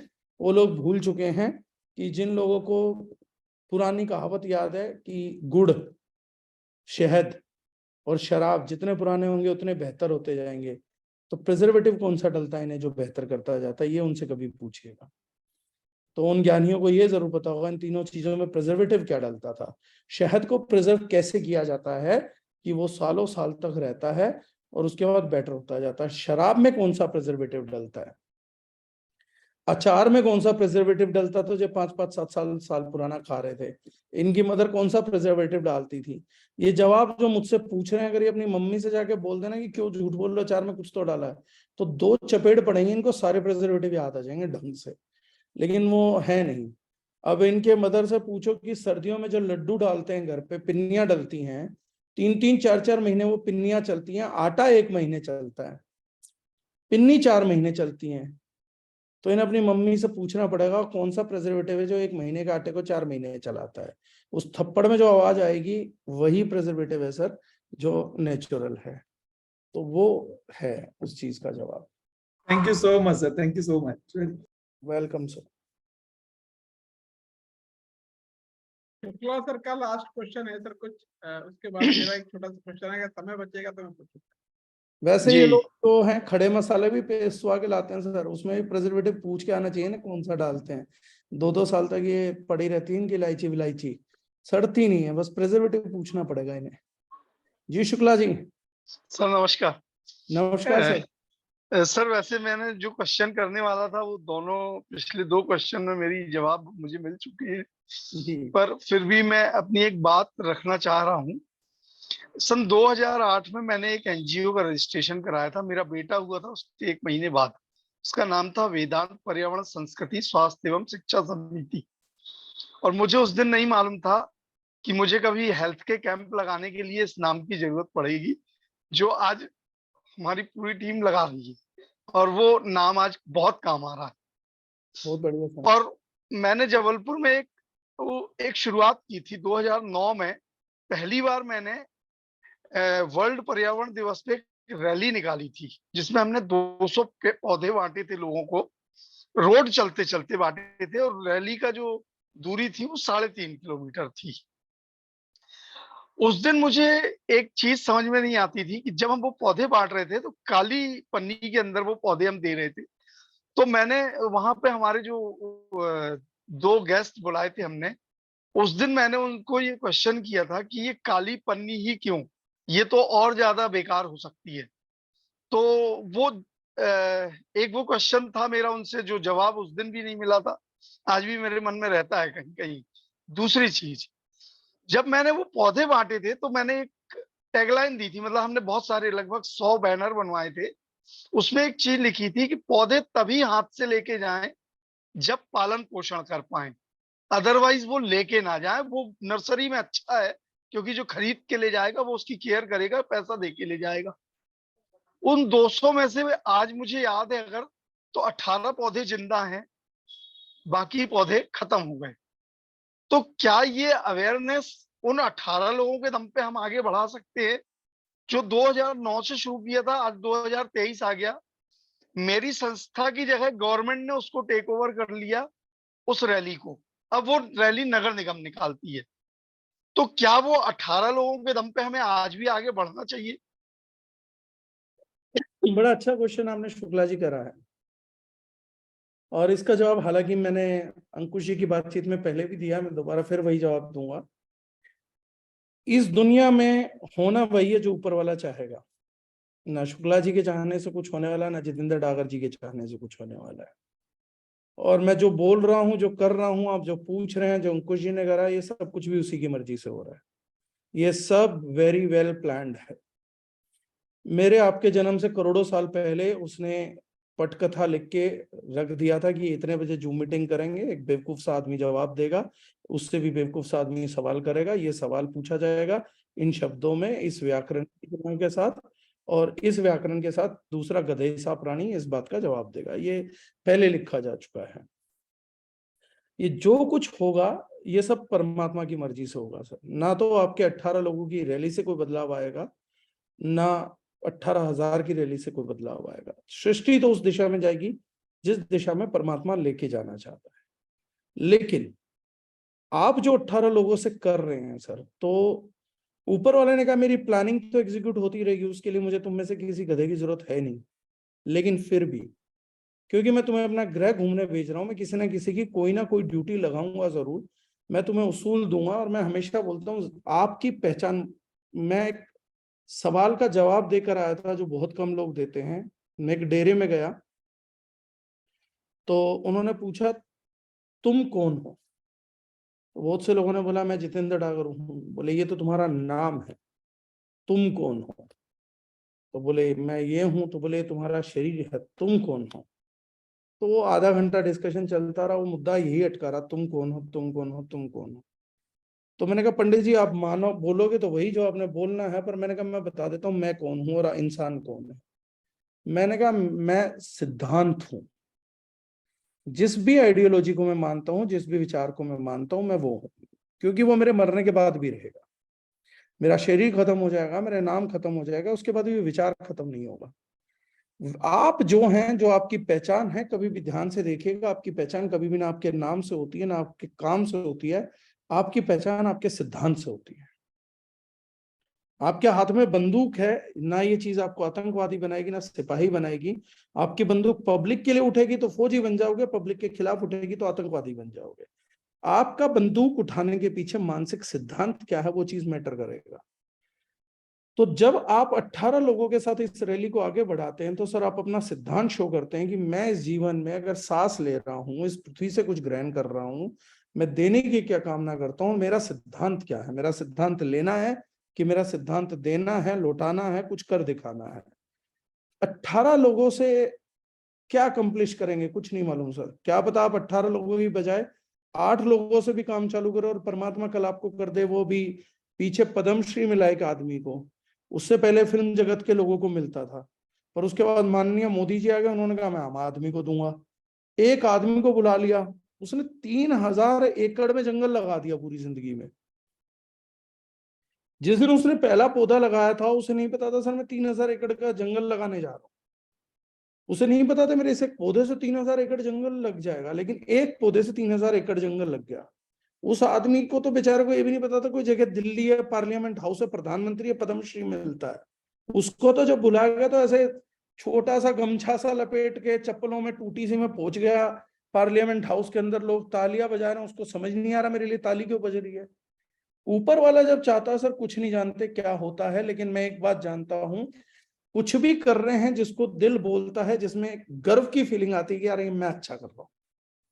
आज मुझे कोई बोलता है कि क्या आपने एमएलएम से 100 करोड़ कमाया क्या अरे मुझे नहीं मालूम, मुझे इतना सब नहीं समझ आता। मुझे एक चीज समझ आती, जो मैं कर रहा हूँ मुझे खुशी देता है, मुझे लगता है मेरे प्लेनेट को आगे लेके जा रहा है, मुझे चीज को आगे लेके जा रहा है। ये क्या गारंटी है कि मैं लोगों को लूटना चालू कर दूं तो मैं 100 करोड़ ही कमा लूंगा। कितने मेरे स्कूल टाइम, कॉलेज टाइम पे एक मेरे कॉलेज के ही 2 लड़कों की लड़ाई हुई, वो दिल्ली का सबसे फेमस गैंग बना। 2 दोस्तों की लड़ाई, मैं दोनों को जानता था मैं एक टाइम पे, आपस में गैंग वॉर हुई, एक ने दूसरे को मारा तो कम से कम 18-19 गोली मारी, दूसरे ने अभी दिल्ली में सीसीटीवी कैमरे में वारदात थी 92 बार चाकू मारा। वो दिल्ली की लड़कियों भी नहीं मारा, 92 टाइम्स इन तिहाड़ जेल। 92 बार चाकू 3 लोग मारते हैं आपको तो मतलब है कोई बात का। उनको भी कहाँ गारंटी हुई सर कि जो करके उन्होंने 100 करोड़ इकट्ठा कर लिया।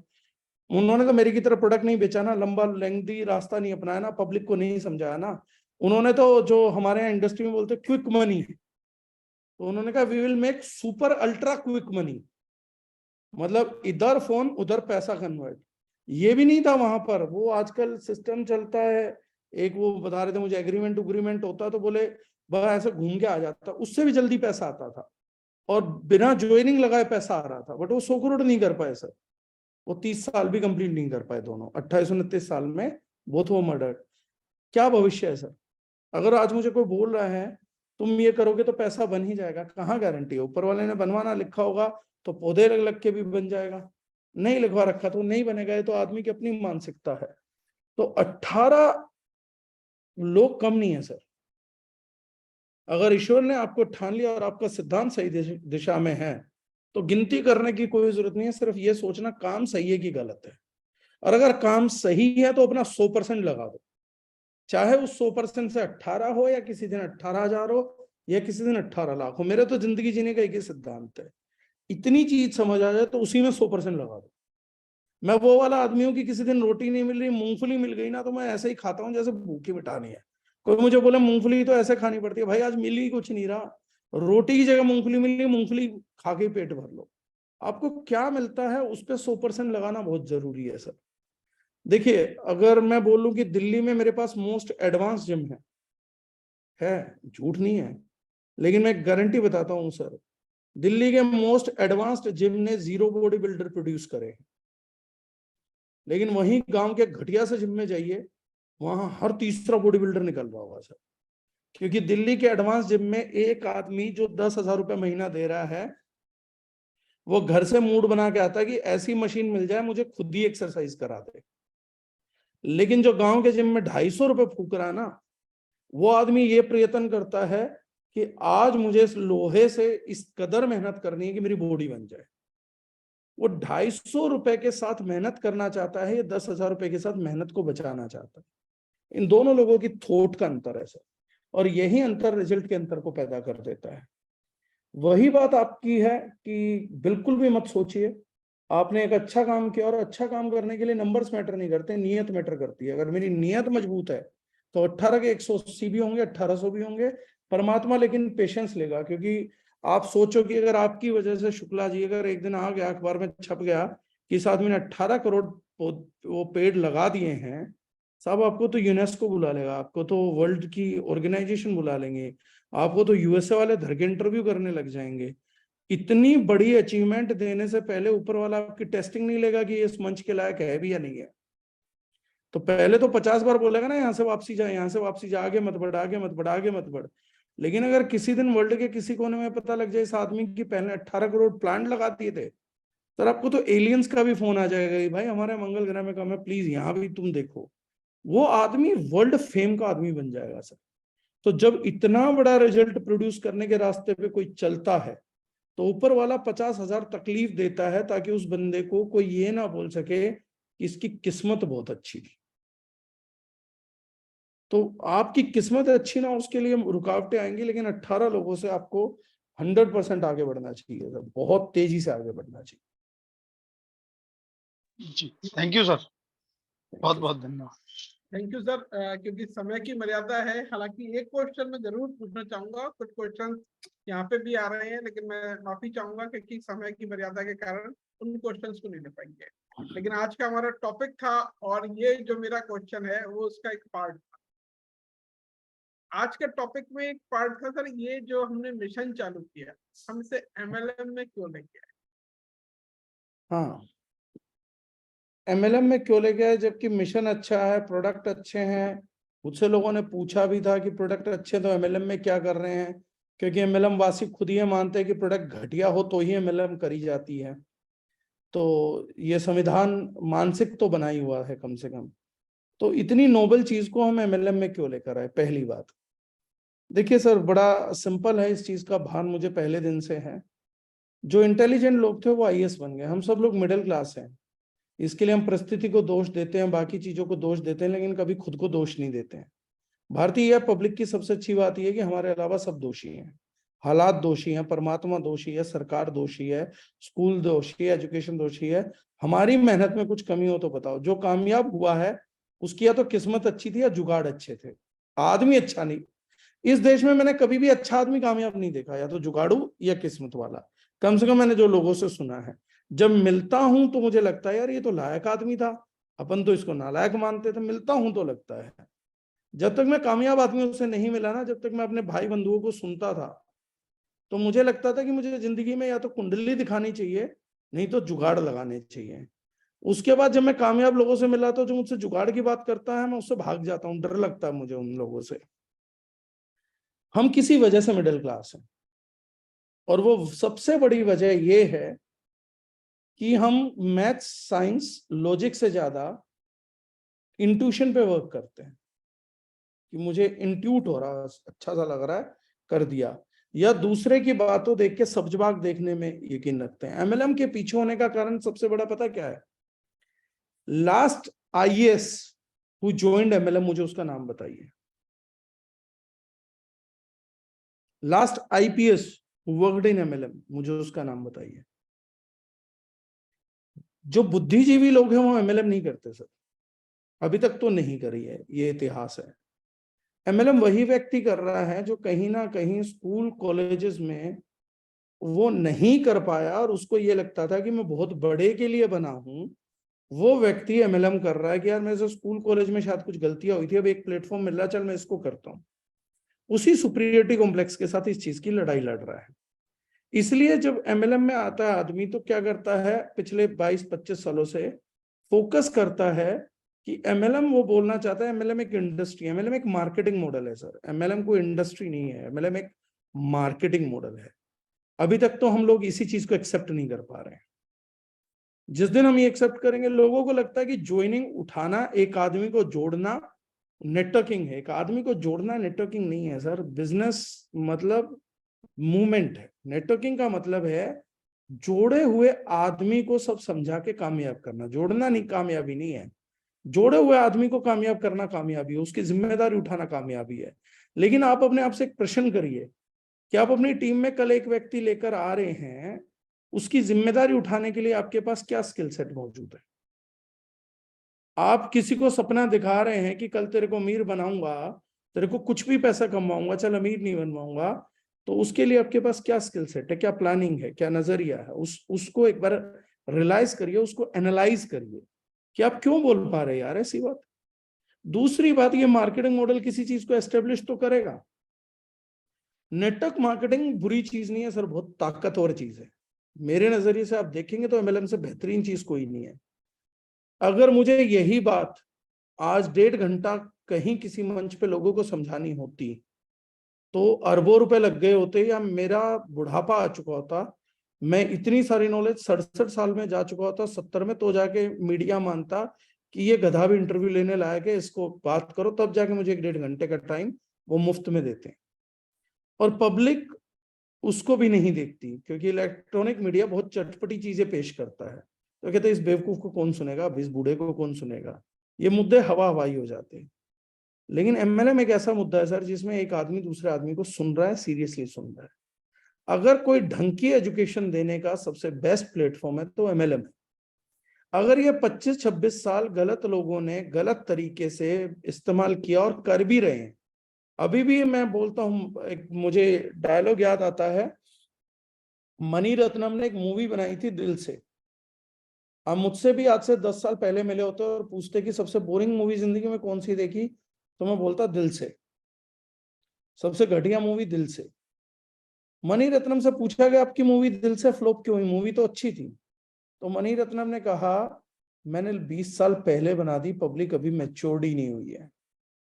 पब्लिक प्यार का वो स्वरूप समझने को तैयार ही नहीं है कि मोहब्बत में एक आदमी जान भी दे सकता है, और मूवी दो आशिकों के अंत पर भी खत्म हो सकती है। इस बात के लिए इंडियन पब्लिक अभी मैच्योर ही नहीं हुई थी। तो मणि रत्नम ने कहा मैंने मूवी जल्दबाजी में दे दी और मेरी आइडियोलॉजी बहुत ऊपर थी, पब्लिक की आइडियोलॉजी नीचे रह गई। उन्होंने कहा लेकिन 20 साल बाद इंडियन पब्लिक इस चीज को बहुत सराहेगी। अब जब मुझे नेटवर्क में ये सब करना था तो मुझे पता था सर, जो मैं केमिकल फ्री की बात कर रहा हूँ ये आज से 20 साल बाद का टॉपिक है। मैं 5 मिनट और लूंगा, लेकिन एनलाइटमेंट अभी इस सवाल से आएगा। मुझे पता है ये आज से 20 साल बाद का टॉपिक, आज का टॉपिक नहीं है, तो अभी का टॉपिक है ही नहीं है, लेकिन इसकी शुरुआत अभी करनी जरूरी थी, मजबूरी है, क्योंकि 20 साल बाद इस टॉपिक का कोई रिजल्ट नहीं आएगा। मेरे से एक बार किसी बंदे ने जिम कॉर्बेट में क्वेश्चन किया था, will ever public realise the importance of chemical free world. मैंने कहा हाँ, अगले 10 सालों में तकरीबन 10 करोड़ बच्चे मरेंगे, और जब बच्चे मरेंगे तब पब्लिक को समझ आएगी। मैं आज बताऊंगा, अभी भी जिन लोगों ने वो सवाल करा था वो केमिकल फ्री में है या नहीं मुझे नहीं मालूम है, अभी वो इस चीज को समझ पाया नहीं समझ पाया, लेकिन मैं दोहराता रहूंगा तो एक दिन याद आएगी। जब किसी व्यक्ति के बच्चे की जान कैंसर से जाती है ना सर, तो उस व्यक्ति को अपने आप से सवाल करना चाहिए कि क्या इस बच्चे को कैंसर तंबाकू से हुआ, लाइफस्टाइल डिसऑर्डर से हुआ, रेडिएशन से हुआ, दारू से हुआ, या एक और कारण है एक्सपोजर ऑफ केमिकल्स। ये 6 ही लिस्टेड कारण, ये किस कारण से हुआ। जिसके 10 साल के 12 साल के बच्चे का हार्ट फेल होगा ना सर, वो तो जवाब ढूंढेगा ना, उसका कोलेस्ट्रॉल किस लिए बढ़ा, अल्कोहल की वजह से, अब्यूज ऑफ अल्कोहल, या उसका 12 साल का हार्ट अटैक बढ़ा क्योंकि उसका कोलेस्ट्रॉल बिगड़ गया था, लाइफस्टाइल डिजीज थी, स्ट्रेस बहुत था एक 12 साल के बच्चे को। उसके बारी में एक्सक्यूज क्या दे रहे हो? जब 10 साल का बच्चा हार्ट अटैक से मरा, क्या पूरा मीडिया या आम आदमी, यहां पर भी बैठा हुआ कोई आदमी अपने आप से सवाल करे, हमारा टचवुड परमात्मा ने 10-12 साल का बच्चा जिंदा रखा हुआ है, अगर हिम्मत और केमिकल फ्री वर्ल्ड जानना तो आज उस बच्चे से मिलो इंदौर के, जिसका बच्चा 10 साल की एज में हार्ट अटैक से गुजरा है। अभी पीछे एक का बच्चा 12 साल का गुजरा, उनका बर्थडे था, उस दिन ही केक काट रहे थे, हार्ट अटैक आया तो उन्होंने उसकी याद में केक काटा।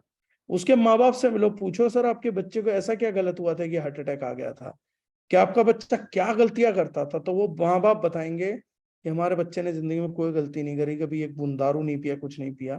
तो उसकी जान किसने ली? क्या कल्प्रिट है जो उसकी जान ले गया? आज जो लोग पूछ रहे हैं ना सर, हम तो सदियों से केमिकल बेस्ड प्रोडक्ट यूज कर रहे हैं, हमें तो कुछ नहीं हुआ, पहले तो उनसे पूछो कि क्या होते हुए देखना चाहते हो, ये तो बताओ। तुम्हारे बच्चों में, मेरे दादाजी के टाइम पे दिल्ली की 0.5% आबादी को अस्थमा था, मेरे माता पिताजी के टाइम पे दिल्ली की 1% जनता को अस्थमा था, हमारे टाइम पे दिल्ली के 2.5% लोगों को अस्थमा था, आज दिल्ली के 50% बच्चों को अस्थमा है। अभी भी वो लोग सवाल पूछ रहे हैं कि हमारे केमिकल यूज से क्या रिजल्ट आया है। जिसका बच्चा सांस नहीं ले पा रहा वो आदमी बोलता है कि हमें तो केमिकल से कोई नुकसान लगा नहीं, इसका मतलब है लगा सब कुछ है, दिखा नहीं, देख नहीं पा रहा। वरना पूछो ना इस बच्चे को किस वजह से हुआ है। अगर वो बोलता है एयर पोल्यूशन, एयर में किस चीज का पोल्यूशन है भाई? क्या भरा पड़ा है एयर के अंदर? पेट्रोल डीजल, तो क्या होते हैं ये petrol diesel? Basically chemical constituent से लेबोरेटरी से निकले हुए भाई। अस्थमा तो नहीं हो रहा, मछलियों को तो नहीं हो रहा जहां से ऑयल निकाला जा रहा है उन मछलियों को तो, लेकिन जब लैब से सिंथेसाइज होता है तो होता है। अब एक आदमी इस चीज को मानने का तैयार नहीं है। हमारी भारतीय जनता जब तक एक एक आदमी एक एक घर से नहीं खोएगी, जब घर के किसी व्यक्ति को कैंसर नहीं होगा, जब आपके घर की महिला को कैंसर होगा, उस दिन मेरी ये बात याद आएगी, यार कहीं केमिकल तो नहीं हुए, क्योंकि तंबाकू नहीं करती, हुक्का नहीं पीती, सिगरेट नहीं पिया, दारू नहीं पी, घर की महिला को कैंसर क्यों हुआ, पुरुष को क्यों नहीं हुआ? वो सिगरेट भी पी रहा, शराब भी पी रहा, लेकिन महिला को हो गया। वो घर अपने आप से सवाल नहीं करता कि मेरे घर में महिला को कैंसर आया क्यों। आज 80-80 साल की महिलाएं बच्चा पैदा करती थी, आज 35 में एक महिला बोलती है मेनोपॉज हो गया, 40 में मेनोपॉज हो गया, नॉर्मल लग रहा है। क्यों? आज आईवीएफ क्लिनिक हर चौराहे पे खुल गया और जनता अभी तक पूछ रही है कि हमें तो केमिकल के कोई नुकसान नहीं हुए। हर चौराहे पे आईवीएफ क्लिनिक क्यों? जबकि हर एक आदमी बोल रहा है कि केमिकल के यूज से टेस्टोस्टेरोन कम होता है, हार्मोनल इंबैलेंस होता है। कई लोग बोलते हैं ये बढ़ती हुई जीवन का तनाव है। मैं हमेशा एक बात बोलता हूं, तनाव पहली बार आया ना 2000 में, मैंने आज भी बोलता हूं, जंगल में 10 दिन रहिए जैसे पूर्वज रहते थे। 11वें दिन आके पूछूंगा बेटा तनाव कैसा था। रात को नींद नहीं आएगी, एक जानवर की आवाज कहीं से आएगी तो 10-10 बार आंख खुलेगी, पूरी आंख भी नहीं खुल पाएगी। रात को एक जानवर पीछे पड़ गया ना, कुत्ता भी पड़ गया जंगली, तो पता लगेगा तनाव होता क्या है। तनाव झेला कहाँ है, लेकिन हम उस चीज की तरफ ध्यान नहीं दे रहे। एमएलएम एक मास जागरूकता है कि आज आप किसी के घर में जाके बता के आएंगे कि ऐसा ना हो सर, हमारी इस बेवकूफी की कीमत हमारे बच्चे चुका रहे हो कल को। वो आज भी शायद मानेगा, नहीं मानेगा, लेकिन 10 साल बाद वो मिशन में जुड़ेगा। एक आदमी था, उसने कभी अपने बच्चों को तेज ड्राइविंग के लिए टोका नहीं और उसी के आगे बिना हेलमेट के बाइक चलाता था। गलत हुआ, ईश्वर ने उसका बच्चा छीन लिया, रोड एक्सीडेंट में उसकी मृत्यु हो गई। अब उसको किसी ने इनविटेशन नहीं दिया, किसी ने कुछ नहीं कहा। आज वो बुजुर्ग अपनी सारी कमाई से जो यंगस्टर्स को हेलमेट बांटता है, रोक रोक के समझाता है कि बेटा हेलमेट जरूर पहना करो, हेलमेट जरूर पहना करो। क्यों? क्योंकि उसको पेन हुआ, उस पेन का रियलाइजेशन हुआ तो कर रहा है। ये मिशन केमिकल फ्री इसलिए भी मैं लेकर आया हूं, ये एमएलएम के चश्मे से देखा जाना जरूरी नहीं है, लेकिन ये कैंसर नाम की मौत 10-12 करोड़ लोगों को अगले 10 साल में घाव देगी कम से कम। उनमें से कुछ लोग तो जागेंगे जो ये कहेंगे कि जी हम बढ़ाते हैं, हमारे को पता है ये पेन क्या होता है, हमारे घर में मौत हुई है इस जाहिल बीमारी से, हमारे को मालूम है कि इसका स्प्रेड कितना जरूरी है। जिसका बच्चा जाएगा ना सर, उसको तो ये मिशन बहुत ज्यादा समझ आएगा।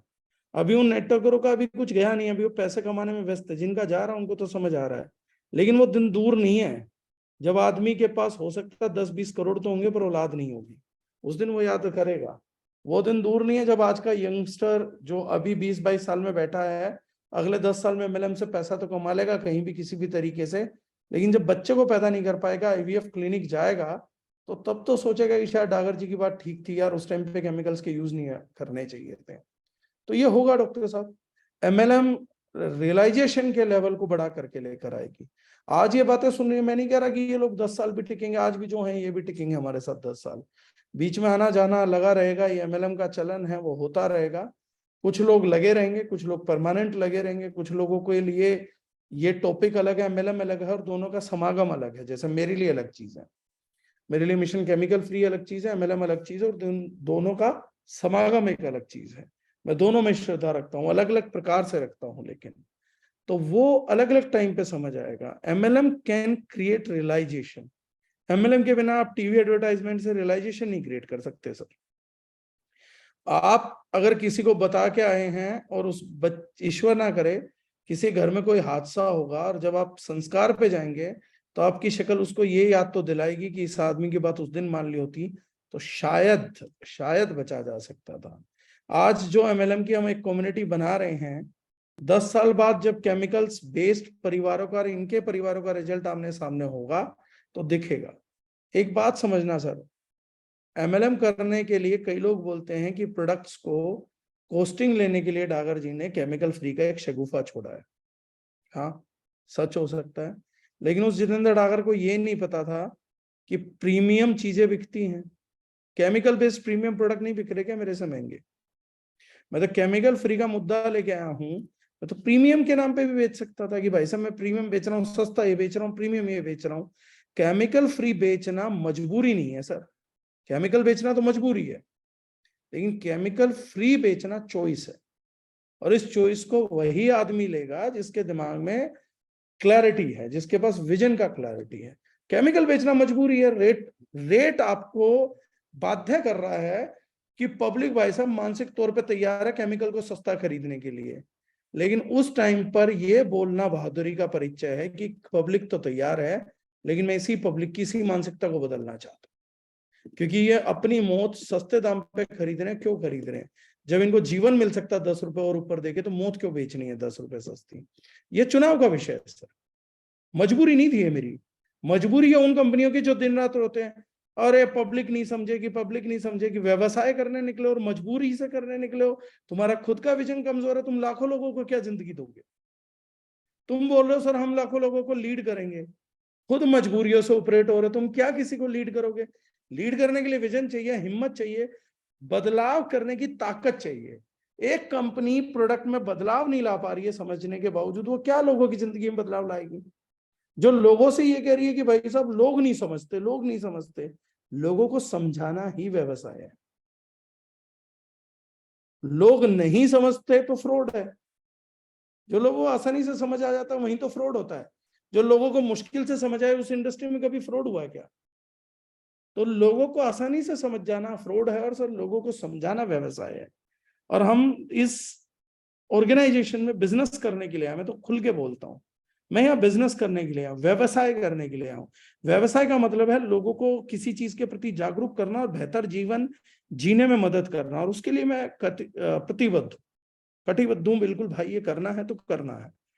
कॉस्मेटिक किसको चाहिए मेरे को कल फोन कर देना, जिस रेट पे जो भी बेच रहा है, आज गारंटी दे रहा हूं, उनसे बढ़िया, उनसे 5 रुपए सस्ता मेरे से कल बनवा लो प्रोडक्ट। जिसकी गलत फहमी हो एक नाइट में दूर कर सकता हूं। लेकिन मेरे को ये मत बोलो कि भाई मर गए। नेटवर्क मार्केटिंग में आप 10 साल मेरे साथ रहोगे, 10 साल बाद एक रिसर्च आएगी, भैया इस फ्लोराइड ने इस टूथपेस्ट में इतना फ्लोराइड दिया। डॉक्टर आशीष मेरे से पूछेगा, मुझे अक्ल नहीं थी भाई, मैंने अपने बच्चों को 100% यूजर बना दिया तेरी कंपनी का। छोटी गुड़िया थी मेरी, 10 साल से तेरी टूथपेस्ट के नाम पे श्रद्धा रख के पॉइजन करे जा रहा हूं अपनी बच्ची को। ये रिसर्च देख तेरे सामने पड़ी, क्यों करा तूने मेरे साथ ऐसा? क्या जवाब दूंगा सर? नेटवर्क मार्केटिंग में 10 साल बाद मेरी और डॉक्टर आशीष का रिलेशनशिप दूर कैसे करूंगा? हिंदुस्तान यूनिलीवर लिमिटेड तो बैठा कहीं पे, कौन बात करने जाएगा उससे? डिटोल का बड़ा अच्छा लगता मुझे। डिटोल पहला ब्रांड है जो ट्राइक्लोसिन लेकर आया। आज टीवी पे कहता है ट्राइक्लोसिन नहीं होना चाहिए भाई साहब, बहुत खतरनाक चीज है। डिटोल को कोई नहीं पकड़ने गया सर, एमएलएम में मुझे पकड़ने आएंगे लोग, क्योंकि एमएलएम विश्वास की नींव पे चलता है। कल को वो आदमी मुझसे पूछेगा, ढींगरा साहब पूछेंगे, मेरे छोटे छोटे बच्चे थे, तेरे को तरस नहीं आया 2 मिनट के लिए प्रोडक्ट बनाना आता था? तेरे को तो उस टाइम भी नॉलेज रही होगी ना, ये सब पैराबेन वगैरह खतरनाक है।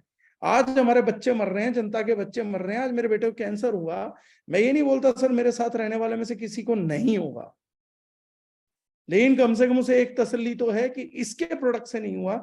यहां से तो हम बचे हुए थे, फिर भी कहीं एक्सीडेंट हुआ।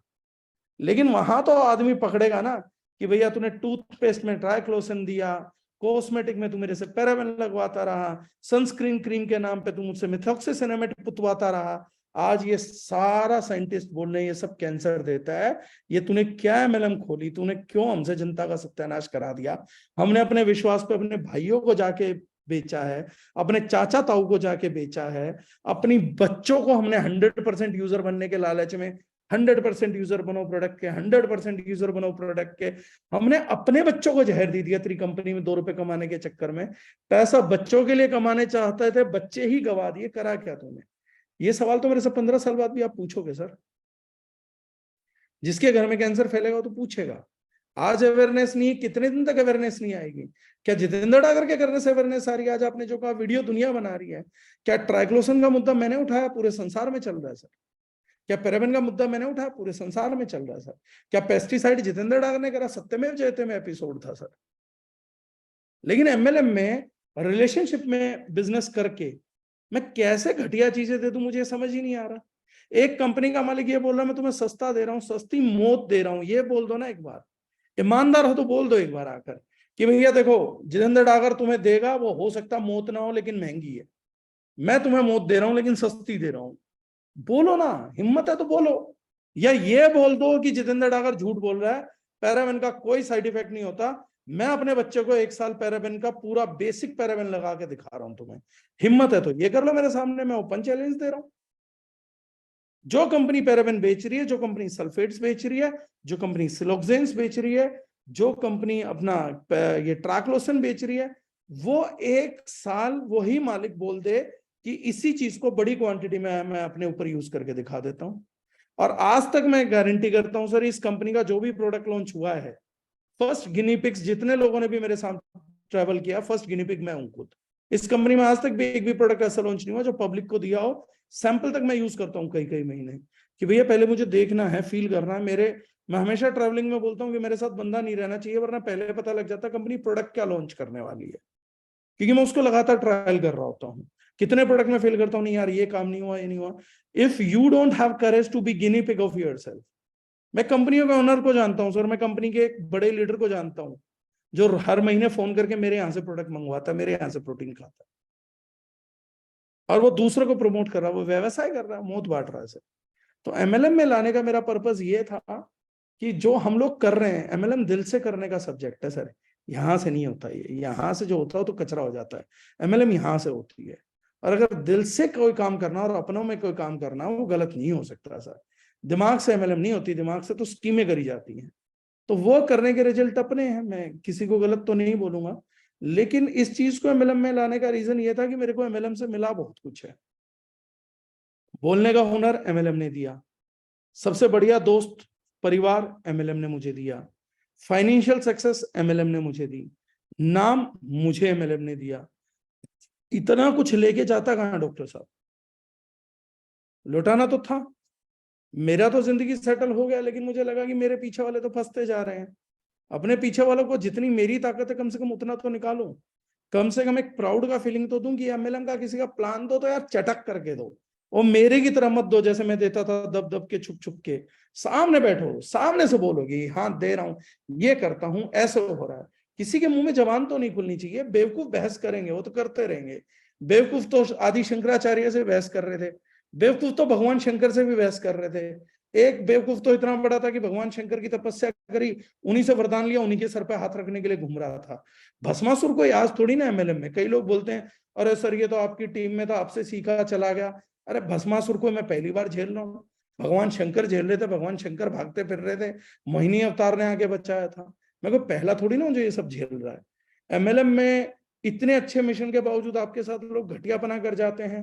अरे लोग मेरे साथ नहीं करते, लोग तो घटिया हैं, वो घटियापना करते हैं। घटिया आदमी घटियापना करता है, अच्छा आदमी अच्छापना करता है। मेरे को जानता तो भी मेरे साथ अच्छा करता है, मेरे को नहीं जानता तो भी अच्छा करता है। घटिया आदमी मुझे नहीं जानता तो भी घटिया काम करता है, जानता है तो भी घटिया काम करता है। तो एमएलएम कोई नजरिया नहीं है सर, मेरा गिव बैक का एटीट्यूड है। और जो लोग अच्छा काम करना चाह रहे हैं, सौरभ है, आप हैं, डॉक्टर साहब हैं, अजय गुप्ता जी हैं, कितने लोग हैं जो पैसे के लिए भी नहीं कर रहे, वो ये कर रहे हैं कि चीज जेन्युइन है, हम करेंगे भाई, इसको करते रहेंगे। पैसा साइमल्टेनियसली बनेगा क्योंकि मैं बनाना चाहता हूँ, क्योंकि मनी का एक इन्फ्लुएंस है सर। अगर मैं आप सब लोग 10-10 लाख रुपए के आदमी हो जाओगे और बोलोगे ये ब्रांड यूज करता हूं, तो पब्लिक उस ब्रांड को खरीदेगी sir. Every successful person has an influence. अगर सक्सेस और पैसे वाला आदमी गुटखा बेच सकता है, तो उससे ज्यादा सक्सेसफुल आदमी गुटखा छुड़ा भी सकता है। लेकिन एक गरीब आदमी रोज फेसबुक पे डाले ना, ये एक्टर गलत कर रहे हैं जी, ये एक्टर गलत कर रहे हैं जी, उससे कोई गुटखा खाना नहीं छोड़ेगा। पहले आप अल्ट्रा सक्सेसफुल आदमी हो और बोलो मैं नहीं खाता जी, बड़ी चीज बनेगी। जिस दिन लोग जानेंगे कि अल्ट्रा सक्सेसफुल आदमी भाई साहब गुटखा नहीं। आज मैं बताता हूँ सर, लोग 6 पैक एप्स क्यों बना रहे हैं, क्योंकि एक स्टडी आई थी, पहले मोटे लोग अमीर होते थे, तो मोटा आ रहा तो अमीर है भाई, खाते पीते घर का है। आज गरीबी मोटापे से दिखती है कि मोटा है तो गरीब है भाई, टाइम नहीं है। आजकल फिट आदमी 6 पैक एप्स बना रहे हैं, तो हर आदमी अमीर दिखने के चक्कर में फिट होता जा रहा है। But I think this is a very good revolution. अगर अमीर दिखने के लिए मसल मेंटेन करना जरूरी है, तो उस आदमी को इतनी दुआएं मिलनी चाहिए जिसने चलन चलाया है, जिसकी कोई याद नहीं है। तो this is a standard sir. तो आप लोगों को अमीर तो मैं इसलिए बनाना चाहता हूं कि कम से कम लोग ये बोलें कि अमीर आदमी तो भाई साहब केमिकल फ्री प्रोडक्ट यूज करते हैं, हम जानते हैं, और हमें जिंदगी में एक दिन इतना अमीर होना है कि केमिकल फ्री प्रोडक्ट यूज कर पाए। That should be the mandate. तो एमएलएम में लाने के कई सारे कारण हैं, कोई एक कारण नहीं है। और एमएलएम से मैं एक बात जानता हूं सर, जिस दिन ये चिंगारी ढंग से सुलगेगी ना, अभी तो दोष हम सब लोगों का जो मीटिंग अटेंड करने के, हम ये चिंगारी ढंग से नहीं सुलगा रहे। जिस दिन ये चिंगारी ढंग से सुलगेगी ना सर, उस दिन मुझे कहना तो नहीं चाहिए, पर बाकी सब एमएलएम वालों की सुन लेगी, क्योंकि उन्हें यह पता है कि इस चीज का कोई जवाब उनके पास नहीं है। उन्होंने जो करा वो कुछ करा ही नहीं था। ये पोल खुलेगी कि पब्लिक के लिए नहीं थे, वो पब्लिक का इस्तेमाल कर रहे थे। हम पब्लिक का इस्तेमाल अपने फायदे के लिए कर रहे थे और पब्लिक को अपना इस्तेमाल उनके फायदे के लिए करने दे रहे थे। हमने इंटेलिजेंटली पब्लिक को पैसा बना के दिया, उन्होंने मेहनत करी।